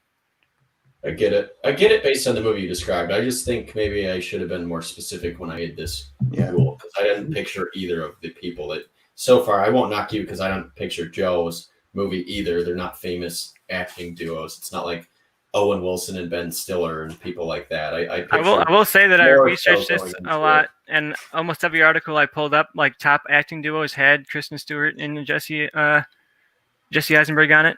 So I definitely looked it up because I like them a lot, but I wouldn't know if I would consider them famous or not. But I did the research and I thought that they seemed like they backed it up. And Adventureland's a relatively like people know that movie. I forgot about that movie. So there's at least a few. All right, that's another one. Okay, that's something. I was mainly focused on how shitty American Ultra was, but Bobby, what's your question for these two? So mine is just like based on in the original movie, because you're not really supposed to know if he's going crazy or not. Every time the aliens show up, they kind of show up in a different form, referencing other aliens in other movies. So like Alien, Predator, Star Wars. Do you have any kind of references to anything like that? Do the aliens change forms, or is it just kind of they look the same throughout if they show up? I'll start with you, Tristan. Yeah, I make a reference to that because he has this bizarre experience where he sees like these really big gray kind of aliens, like classical, like big head, really long arm aliens, and the people that he's meeting as he goes along this adventure, it turns out, are people who also had alien abductions in their lives. And when he tells them, "Oh, I saw these gray guys with these big heads," and they said, "No, that's not really aliens. My aliens were green men with like glass helmets on," and they all have these ideas of through their mind because in my mind, when you're talking about aliens, it's like a human brain kind of trying to compute something totally unbelievable. Like you're seeing a shape you've never seen, you're seeing colors you've never seen. So you're just kind of, maybe Jesse Eisenberg filled in the big gray men that he knows as aliens, but maybe somebody else filled in like Mars Attacks as his aliens. Somebody else probably filled in and that's their mind kind of coping. Maybe that would be a theory that I think, because Charlie Kaufman does that where he leaves scenes kind of ambiguous, where people are kind of trying to debate on what he meant by certain things. So I think that would be something you leave ambiguous of how real these aliens actually were. Okay, I like that. Joe? Yeah, mine, like, they're all, like, the people that he talks to are all, like, just, like, various, like, homeless people or, like, weird just people on the street. They're not, like, they look, like, human, especially with the Safdie brothers directing. You know, I wanted to keep it very grounded and very realistic, and someone could interpret it at the end of the movie as, oh, he thought they were like aliens or beings from another dimension, but it was all just kind of a coincidence. And like that's how much he had lost his mind, as he thought these weird people, random people talking to him, were like aliens trying to send him secret messages, when really it was just like average everyday people talking to him. Okay. All right. And then kind of to lead you into the fight, I just need to hear Joe, because I asked mainly Tristan a specific question. Joe, the Safdie brothers, so far they've made 2 movies, and the whole movies were praised, and I love them because of all the tension, and both films are really about very unlikable people who keep making the wrong decision, and it just leads them deep and further into a rabbit hole. Your movie seems kind of opposite of that. I know it ends in maybe a way that's somewhat like that, but through your movie, things keep going right for him. So why did you change, like, basically the thematics and the kind of the aspects of what the Safdie brothers have shown? Why does your movie fit with them as directors? Well, I think also with them only having directed 2 movies, it's, somewhat like they say it takes 3 to make a pattern. So it's also somewhat hard to exactly say like what their filmography will be moving forward, and I don't know if they'll necessarily make that movie every time. How many directors do you look at and be like, oh, all of their movies have the exact same theme every time? And it kind of is like a play off the previous 2 movies. Like, it's this guy, and like there's certain aspects that stay the same. Like, he has no money already. He owes a shit ton of money to for the medical bills, and he takes the little bit of money he has and bets it on a football game and bets it on like a bad team. and stuff like that. And there's a lot of instances like that where he does make the wrong decision, but it always seems to work out. And that's what's driving it in his head, that these are like outside dimensions. He's like, okay, they keep talking to me and they keep telling me to do this thing, and it always works out. And so and then you have the ambiguous thing at the end with like the cops chasing him, where it's like, okay, did it work out that time? Are there aliens? And you still kind of have that ambiguous ending that the Safdie brothers have. So it's like a little bit of a departure from the previous movie, but it also keeps a lot of the same things, where it doesn't feel completely out of left field for what they've done in the past. All right, that answers my question. So, all right, since Joe just kind of spoke, though, Tristan, I'm going to start you off. Why is your movie better? I think my movie is really interesting. I think Charlie Kaufman, he was off for a while. I think before last year, you could have used him as a revive a director's career rule, but thinking of anything, put him back on the map a bit. People are suddenly talking about him again. So I think you give him some actors that have a little bit of appeal, and you're making him a little bit of a step up from what he did before, from a thinking of ending things to this movie now. And I think that could be very interesting development for his career. I think I know he can make you feel as disoriented as the characters are through his movies. And I think not being able to trust what you're seeing on the screen when you're meeting these characters, and not being able to trust what they're saying is true, because I think that puts you right in the head of Jesse Eisenberg's character, right in the head of Kristen Stewart's character. You're feeling lost and confused, just unraveling this mystery moment by moment as they do. And I think there's something that I know it's a movie for me that I know I love this movie myself. So it's something that I'd watch over and over and over again. So I made this movie as one that, for me, this should be awesome. I don't know if you guys would love it, but it was one of those ones where I was like, you know what? I'm just going to go with the one that I know I would love. And I know people who have similar tastes to me would love. So I made this one for me. And I don't know. I just think it'd be great. And I hope that you guys watch more Charlie Kaufman. Yeah, Joe, make it quick. I got my decision for sure. I only have like one small point against his. Like, I've defended my movie. I think people have a good handle on my movie. My thing against Tristan's is just, I feel like as he was pitching it, it just felt like The Hangover, but like weird. It's just these people, a guy that doesn't remember last night, going from person to person, and he's being told like, oh, like you got to go here because I talked to this person, and oh, you talked to this person. It just felt almost like I've seen it before, but just in like a comedic form and not a serious form. And I was just like, I don't know, it just felt like I've seen it before, and so that's the only really thing I had. All right, yeah, Bobby, you tell me what your thoughts are, and then I'll rule on this one. Yeah, so Tristan's, to me, like, I liked the idea at first, but Charlie Kaufman, I mean, he's definitely has a very particular style, especially I'm thinking of ending things. Like, that movie that's a bizarre movie. Like, that is definitely for a very specific crowd. And I feel like that might be more what you're going for. As you said, it's more for your taste, but it would have its crowd. And I think it would have it like critical acclaim because Charlie Kaufman can do that. But Joe's, to me, with the Safdie brothers and kind of changing their pattern, but keeping the same. It's like it's keeping their pattern, but changing the outcome a little bit as far as what's happening. But he's making the wrong decisions, but it's working out for him. I think that would be a more interesting movie to me, personally. I just think, and changing the name to Fried, I think was good. You had a good like reasoning for that. So I'm leaning Joe on this one personally. Yeah, I think Joe kept enough of the themes of the original where I won't knock him for changing it too much. I think it was a very good use of directors that don't do anything, like have never dabbled in anything like sci-fi, and putting it in a way that still kind of relates to the original movie, but doesn't dig into like the crazier aspect as much. I like that. And Tristan, I recently watched, I'm thinking of ending things. If you're into it, I'm sure it's fine, but that movie I found infuriating. And Jesse Eisenberg, I think, is the worst actor in all of Hollywood, and he sucks. So I'm never going to pick a movie with him as the star. So, Joe, you win Fried, or Beyond the Burger, as it was originally called. And I just want to bring up a point that I wasn't going to bring up while y'all were arguing about it. Every list I saw that had Chris Evans and Scarlett Johansson as a famous acting duo also had Jesse Eisenberg and Kristen Stewart. So I wasn't going to bring that up and defend Tristan for him. So that's what I just was wondering, because I didn't look up famous acting duos, like as far as researching goes. So if you guys came upon them as you researched them, I'm not going to hold it against you, but I will hold using Jesse Eisenberg against you. And that brings us to Joe trying to tie it up with the next movie, but Tristan, try to finish things. What movie are we doing next? You got two options. All right, so I got two options. I'm gonna go with one that I feel a little bit more confident about, which is The Distant Future. The Distant Future. All right. This movie came out in 1992. It has a 22% on Rotten Tomatoes. Taking place in the futuristic world of 2021.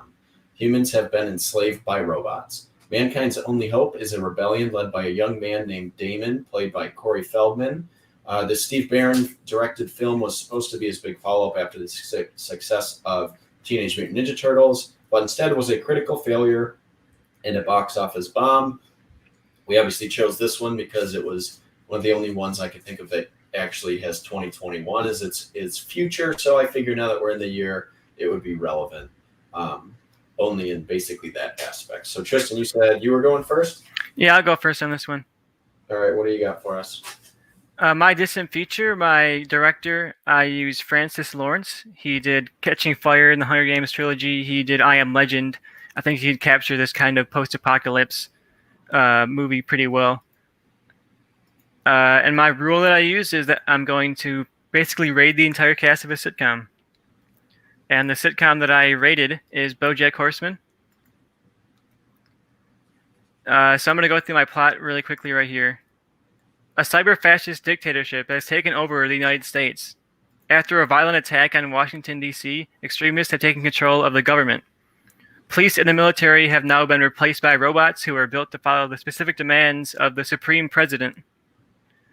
Critics have been killed off or gone missing, either by the government or by mobs of presidential supporters who have overrun their offices and dragged them out. People have been brainwashed. People are being spied upon. We're in a post-apocalypse situation where people are being basically watched through cams, watched through webcams, watched through drones. They're being followed around. Police forces, I said, are robots. There's no humanity in the placing of these people, and it's basically a hopeless society. And we meet Dina, played by Alison Brie.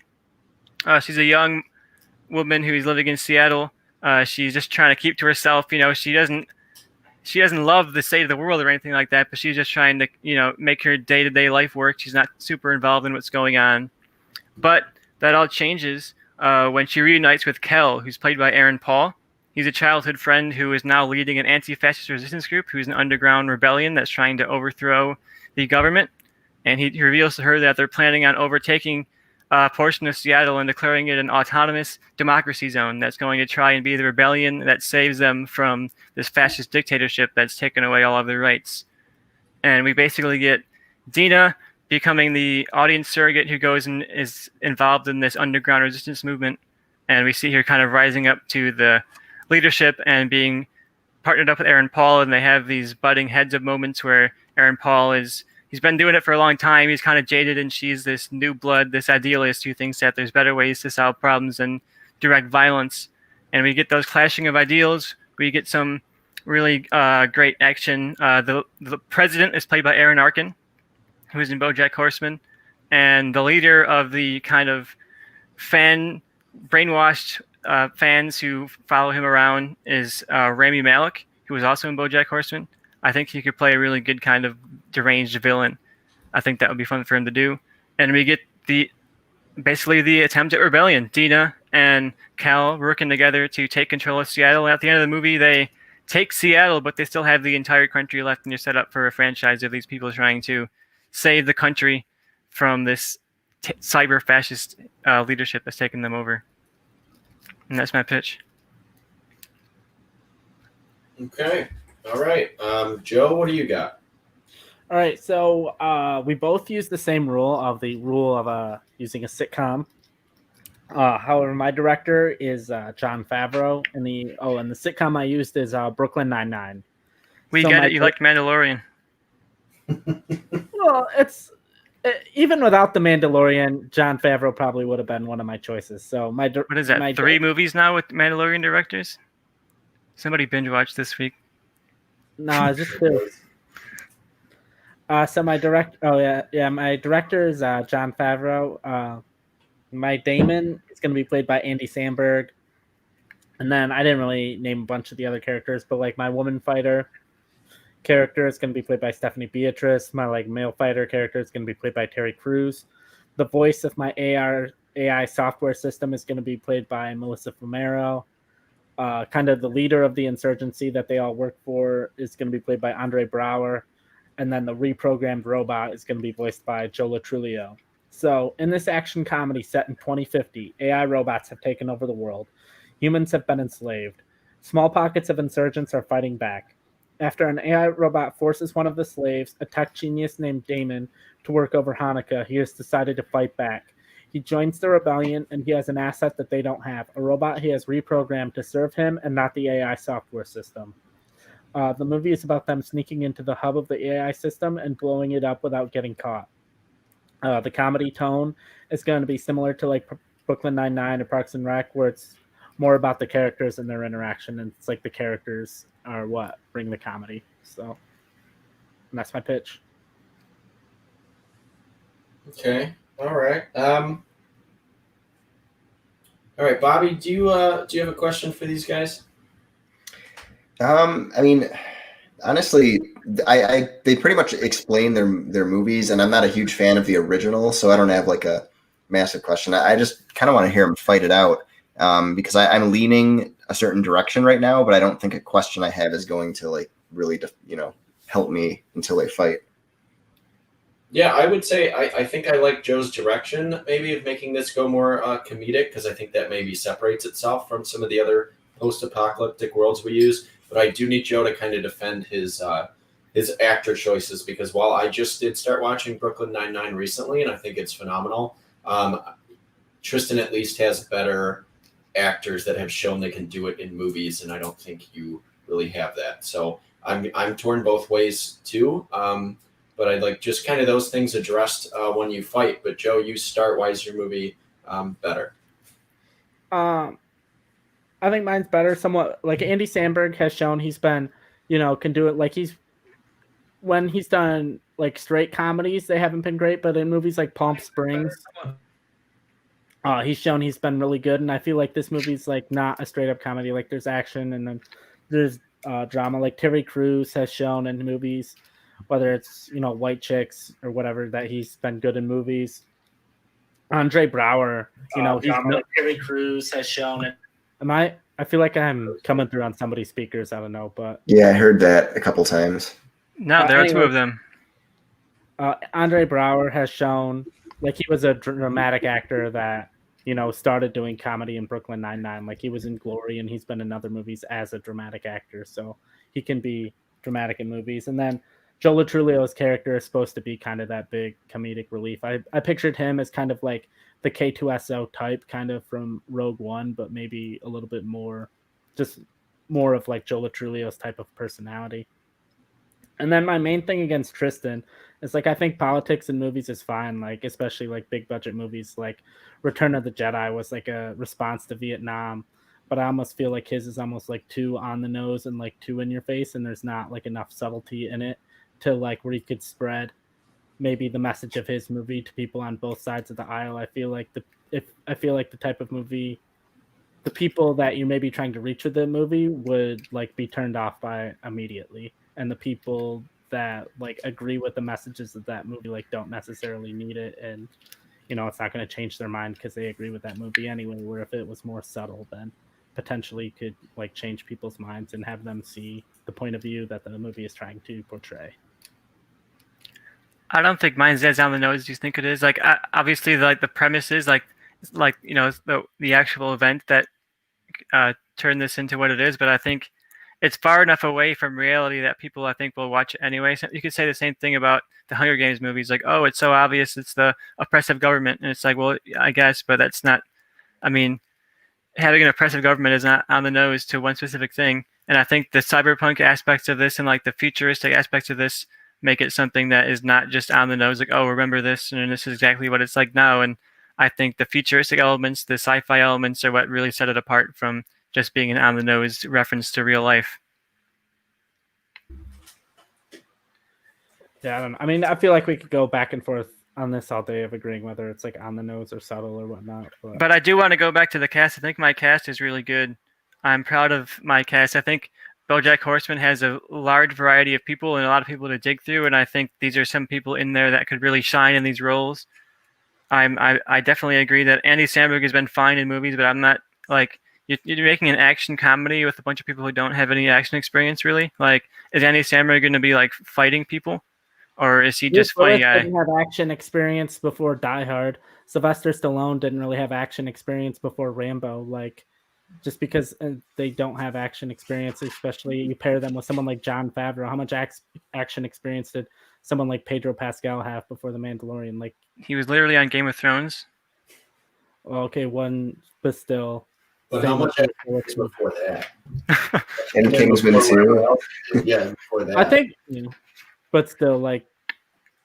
Andy Samberg is funny, but I just don't think I'll take him seriously fighting people. Like, Bruce Willis is already a big buff guy who's intimidating.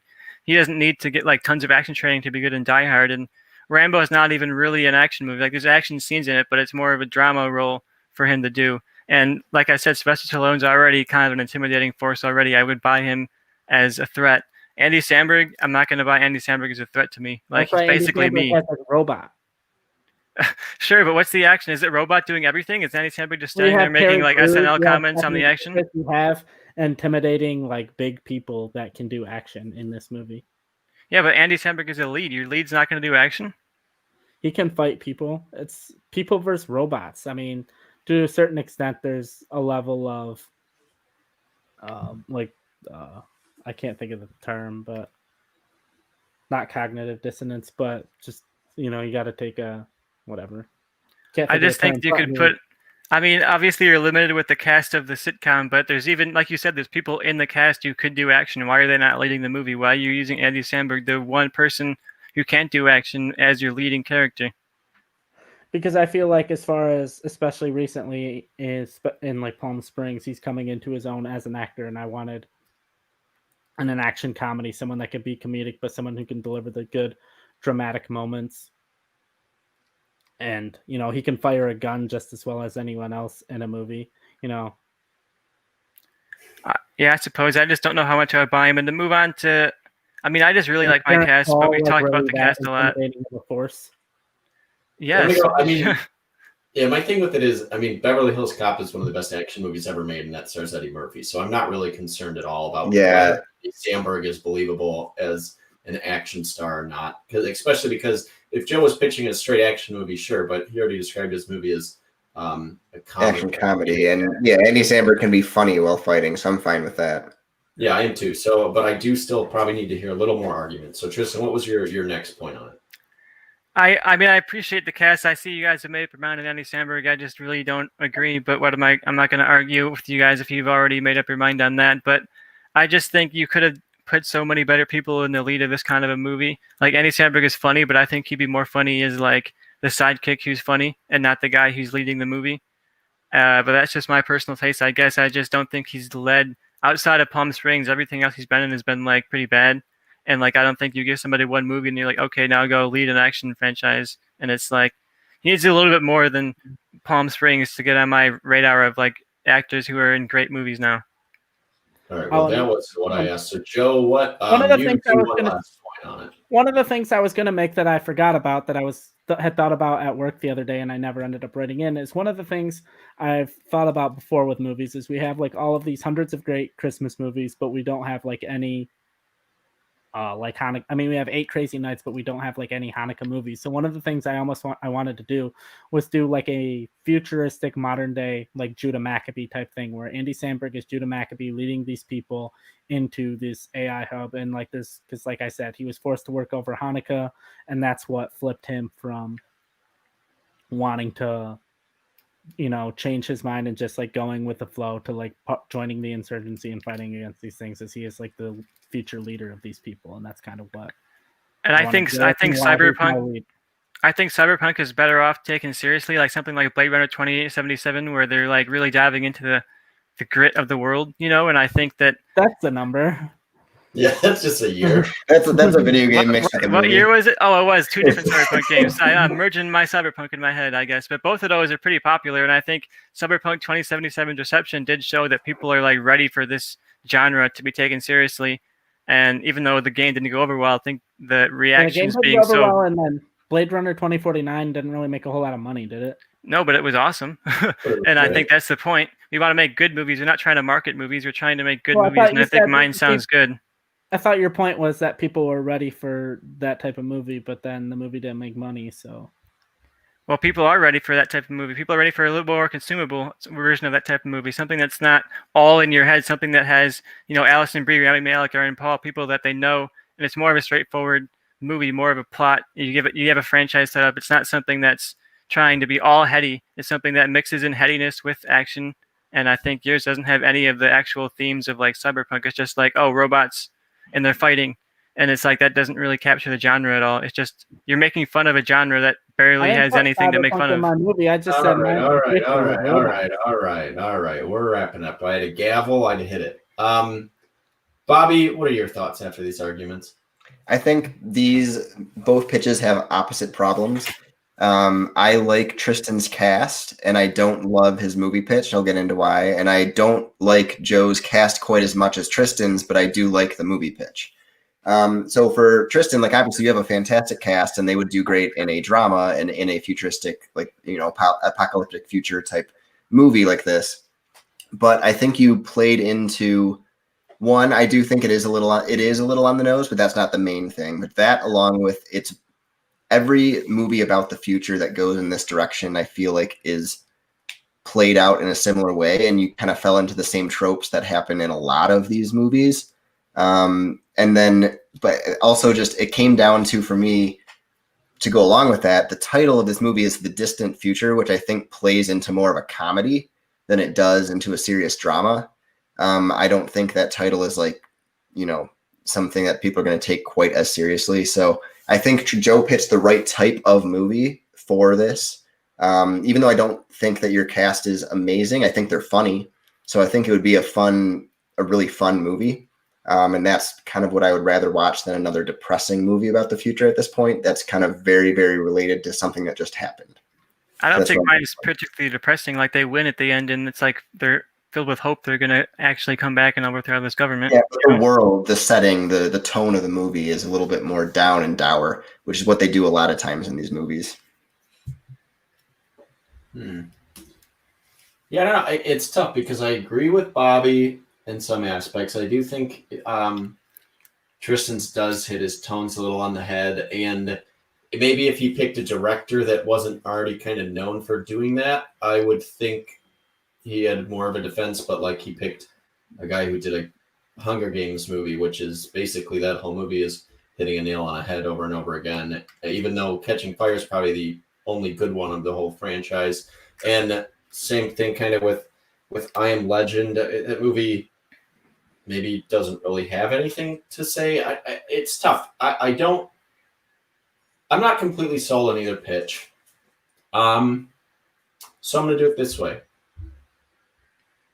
I'm going to give 2 points to whoever wins Legend of Zelda, because that's what I want this to come down to. That's the pitch that I'm more excited to hear. So Tristan will either crush Joe like a grape and win 5-2, or Joe will have an epic comeback and win 4-3. But it will come down to the Legend of Zelda, because I just don't really know which direction to go with this one. I'm basically tied 50-50, and I don't want to cop out and just give maybe Tristan a win because it's a movie I'd rather see. Because I think both of them were fine but had a lot of problems. So we're going to go to 2009's Legend of Zelda. It got a 42% on Rotten Tomatoes.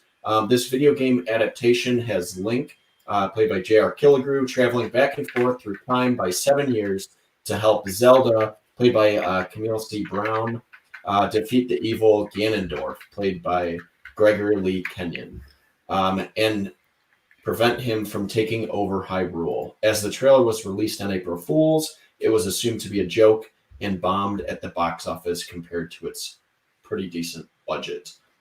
So, since I did not pick a winner or loser on that one. I know which rules are going, and I'm just going to say, Joe, you go first. All right, I'm cool with that. So, my director is Matthew Vaughn. He directed Stardust and Kingsman, but I more wanted him for his work in Stardust, where he did like a, it's a good movie set in like a fantasy type world. My Link is going to be played by Tom Holland. My Zelda is going to be played by Elle Fanning. My Ganondorf is going to be played by Idris Elba. And my Midna is going to be played by Zendaya. So Link is a young boy who has a crush on his friend Princess Zelda. He's about 17 years old. There's a mutual attraction, but he is a peasant and she is a princess. Their love is forbidden in the kingdom of Hyrule. The evil Ganondorf raids the kingdom he wants to rule. Link overhears Zelda talking about how their only chance of saving the kingdom is for a hero to unite the fragments of the Triforce hidden in various dungeons throughout Hyrule. Link decides if he finds the fragments, defeats Ganondorf, and saves the kingdom, maybe he would be allowed to be with Princess Zelda. However, first he needs a weapon. He has heard stories from his grandfather of a sword hidden deep in a cave in a forest near his home. Link goes out into the cave and grabs the sword. A small sprite appears and tells young Link he is the hero Hyrule needs, but he is not ready. The cave seals and traps Link inside. 7 years later, an older Link reawakens in the cave. The cave opens, Link grabs the sword and runs out. Ganondorf now rules Hyrule. Link soon finds Zelda is promised to another man, a prince from a faraway kingdom. Link decides he can still save Hyrule. He goes to the first dungeon to get a piece of the Triforce. In the dungeon, he meets a small imp named Midna, who claims to be from the Twilight Realm. Midna offers to help Link assemble the Triforce. Link says he doesn't need her. He is suspicious she wants the Triforce for herself. Midna isn't leaving Link alone, so he reluctantly agrees to let her. Midna helps him get the next few pieces of the Triforce. Link is starting to warm up to her. They cross paths with Ganondorf. Ganondorf kidnaps Midna. Link goes after them to rescue her. Ganondorf tells Midna he knows who she truly is. He holds her up to a light spirit, which gravely injures her. Link, unsure of what to do, takes the dying Midna to Zelda. Zelda is surprised to see Link alive. She assumed he died long ago.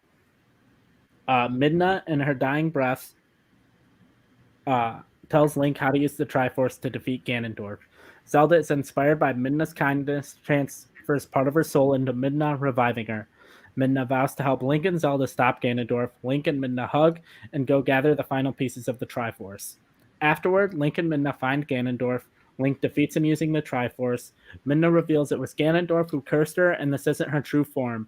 With Ganondorf dead, his power over her fades, and she transforms into a beautiful princess, the princess of the Twilight Realm. Her and Link kiss and are greeted by Zelda. Midna reveals she can't stay, she has to go back to the Twilight Realm. And this is where my rule of a tearjerker ending comes in. Link realizes his old love must go to her new husband, and he now has to say goodbye to his new love, possibly forever. And that's my pitch. All right, my pitch. If you've been following the rules, I'm sure you can see where my pitch is going, and I think it's a really good fit for this. My Legend of Zelda is going to be a Laika movie. I think they could capture that style and that tone of the Zelda adventure really, really well. And my director is someone who has not worked with Laika before, but I think would be a really good fit. Makoto Shinaki, who did Your Name and Weathering with You and a lot of really popular anime movies, especially ones that have involved like fantasy elements and younger people. And I think he could really capture Zelda and Link really well because I went younger than Joe did with my casting. My Link is Jacob Tremblay. My Zelda is Sadie Sink. And we actually did have the same Ganondorf with Idris Elba. He has that intimidating voice. I think Idris Elba is a great fit for this kind of a role, especially the voice acting. He could really be like booming, and I think he'd be a really good fit. And I basically am I'm going to sort of use the style like a nose and make it look a little bit sort of like Breath of the Wild. That was very stylistic. It came out a couple of years ago when the Switch launched, and it was like a revitalization of Zelda. All of a sudden, people were playing it again, and people were talking about it again, and it was like a rebirth of Zelda. And I think a lot of that came from the really unique art style that almost felt like a living painting, like a watercolor painting that you're walking around in. And I think Laika could pull that art style off really well. And I'm going to go back to Zelda and Link as they're younger because I think video game movies haven't really taken off yet. And I think you give it like a Spider-Verse treatment. You give it's an animated movie. that people go out to see because they hear word of mouth, and it's using characters they know. And I think this is a good way to sort of make video game movies start to become the next big thing. You have a known property, you have a animation, and I think he knows Breath of the Wild. He knows that incredible art style. I think that's something that we can capture here.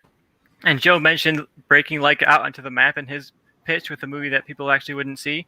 And my movie sounds like something people would actually go and watch. Like you hear Legend of Zelda movie, you're gonna go see it. No, even you say, oh, well, who's this Laika? I don't know, but it's Legend of Zelda, so I'll go check it out. And then they learn about Laika. They go watch more Laika movies. So I think this is a perfect movie to put Laika on the map if you want that to happen.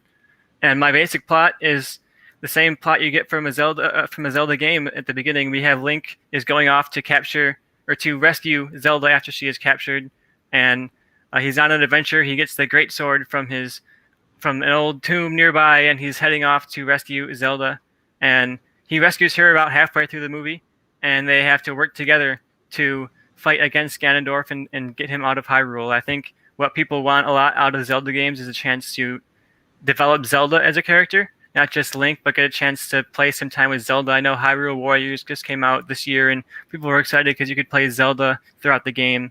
So I think getting people a chance to see Zelda in action, fighting side by side with Link, not being a damsel in distress, being someone who's capable and who's strong and who fights with Link side by side, I think that would be really exciting, and that's my pitch. I just want Zelda and Link side by side fighting Ganondorf in a really good animated movie. That sounds awesome to me.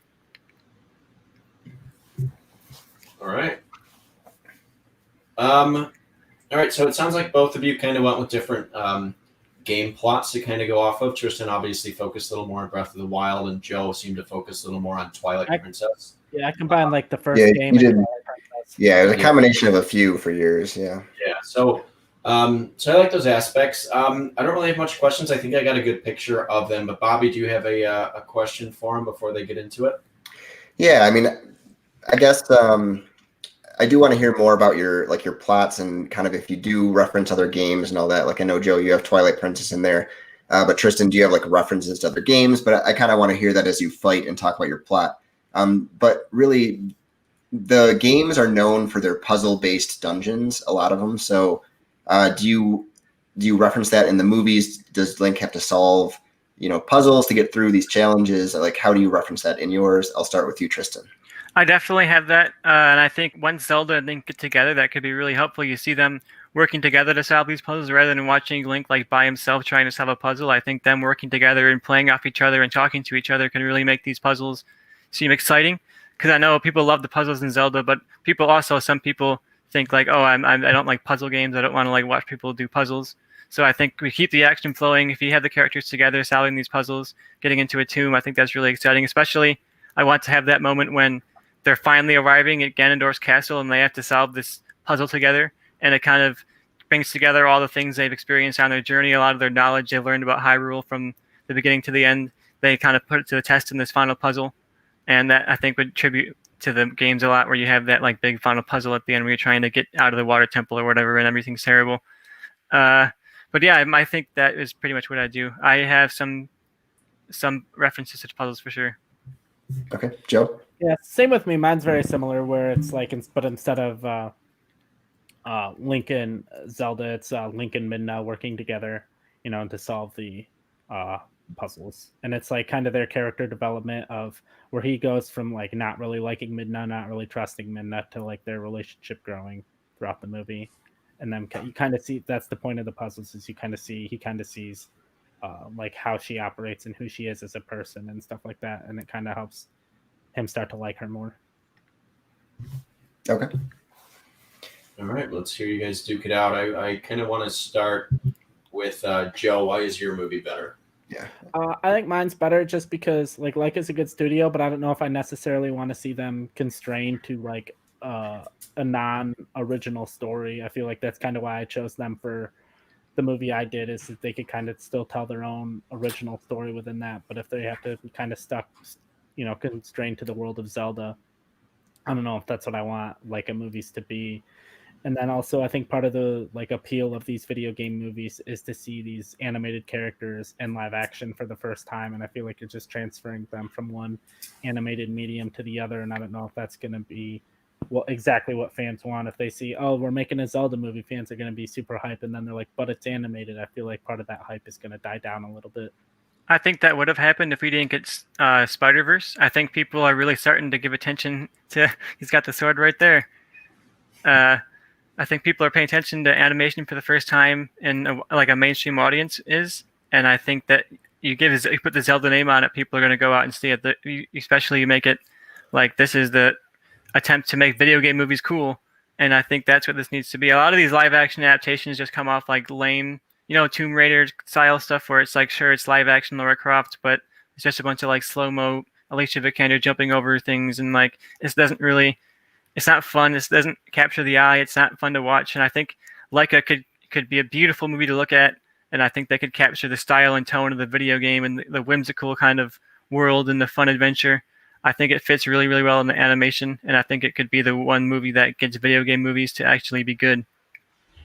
I think Matthew Vaughn, who's done Stardust and who can do whimsical movies, especially if he gets away from Kingsman, can capture like that whole whimsical and capture the world of Zelda in a way that the fans have been asking for a long time. I don't hear fans asking for, I want a Zelda movie in animated form. They want to see it in live action. The original movie, even though it didn't work out, people were happy because it was finally in live action. And I don't know if Matthew Vaughn's the best fit for this. I don't think he has the tone to go for like a family movie like this would kind of be. I think when I want to see Matthew Vaughn, I want to see him go kind of off. I want to see him do like the first Kingsman, where it's just kind of really fun to watch. The second one wasn't so much fun, but I think like he's much better off in that era. And I think he's also much better off doing original material than adaptations. And I don't want to see like a Matthew Vaughn version of Legend of Zelda. I just think that feels like a weird clash. When I think of Matthew Vaughn, I think of big bombastic action and like R-rated tone. And I just don't think Nintendo is all about like family appeal and mass appeal, and I just don't see a world where they're like, oh, Matthew Vaughn, come make our Legend of Zelda movie.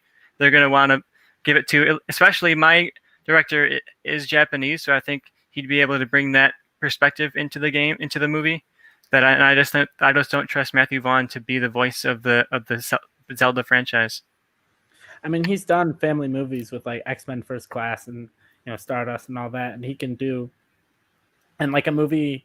And he's done like the relationship of Magneto and Professor X that people wanted to see and stuff, and the early iterations of that. Where I'd like to see him do the relationship between Link and Midna and these other characters that people like and enjoy, and he can adapt that. If he can adapt the X-Men comics in a way that made fans happy, I think he can adapt Zelda in a way that makes fans happy. Yeah, I don't love X-Men First Class. I think it's fine, but I think that's kind of an example of like he's limited by material.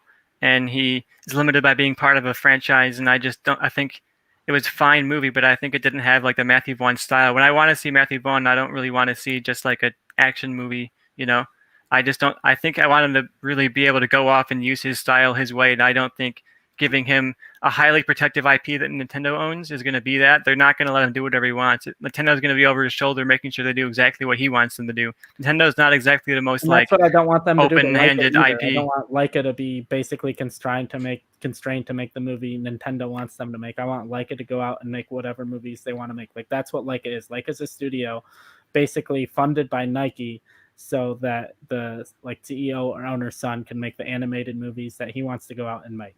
And to make so all of your points against why Matthew Vaughn isn't the right guy is exactly why I don't want Laika to waste their time on a Zelda movie. They would be way more hands-off on an animated movie, though, than a big-budget live-action movie. They're not going to be over the shoulder of Laika. They're going to let them have a little bit more creative control. If you're giving Matthew Vaughn like millions and millions of dollars and saying, make this blockbuster, they're not going to be letting him do what he wants. Do you give it to Laika?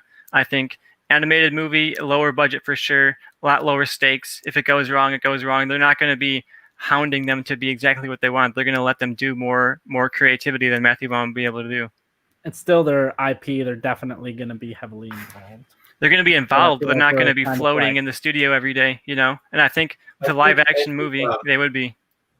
And I think Tristan kind of addressed this point already by bringing up Into the Spider-Verse. You get a little more freedom there with animated movies. So unless there's some other kind of last point you want to hit on, I think I got my decision made up. I think Bobby might as well.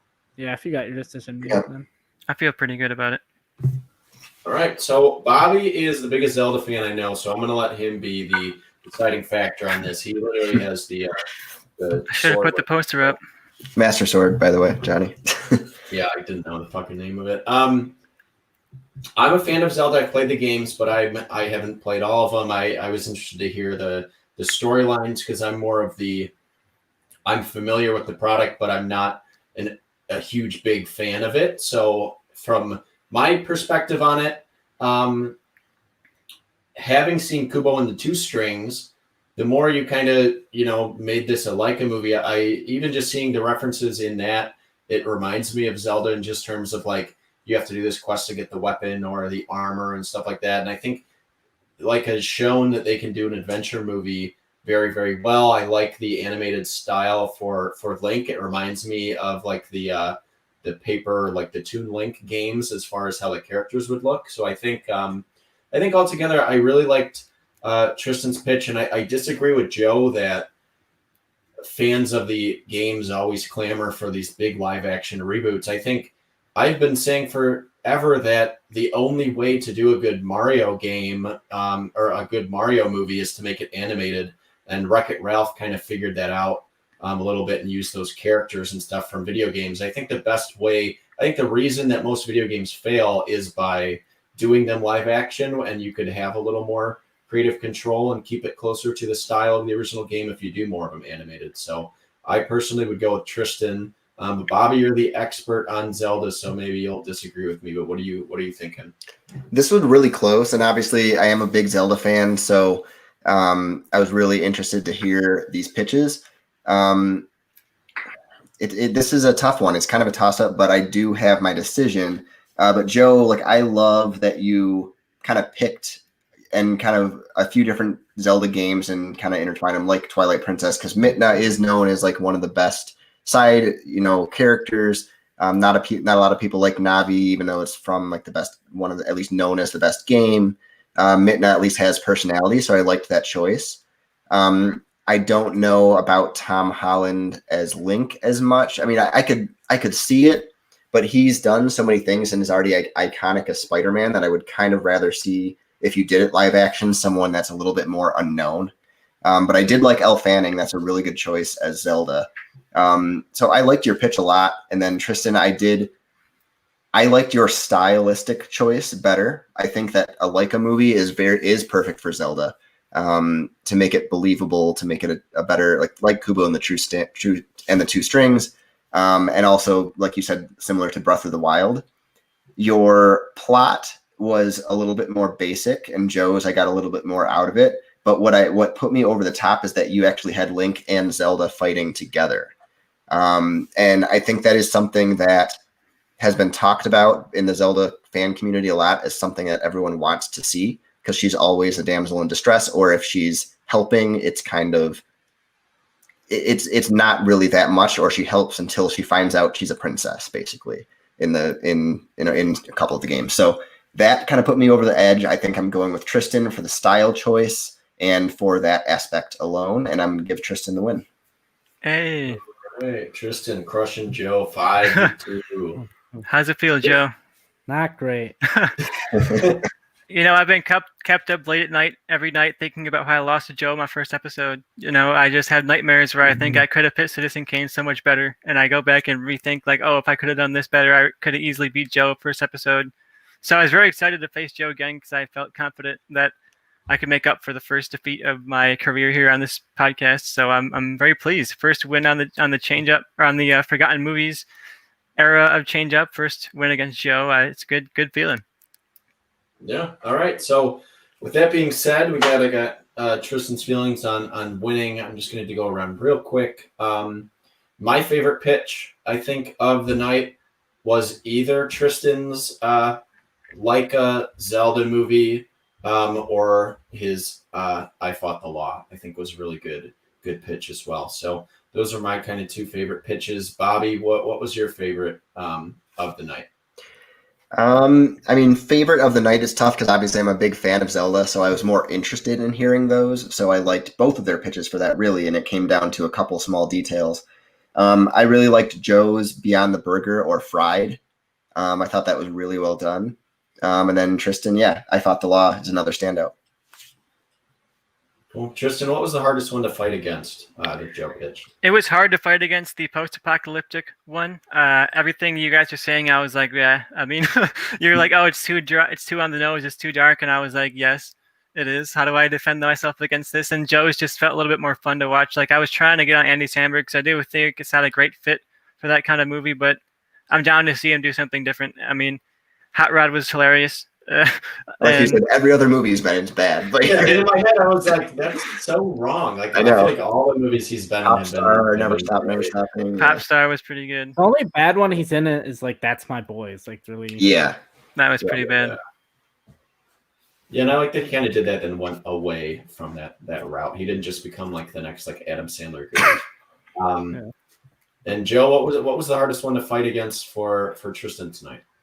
Definitely The Legend of Zelda. As soon as he was like originally for me, like it was like kind of what I thought about that originally, but then my main point against what I brought up for his is why I ultimately didn't choose to go that way was just because I'm like I'd rather see Laika do original movies than an IP, but like the way he pitched it and everything, it was definitely the hardest to fight against because the whole time I'm like, yeah, I really don't have an answer for any of this, so.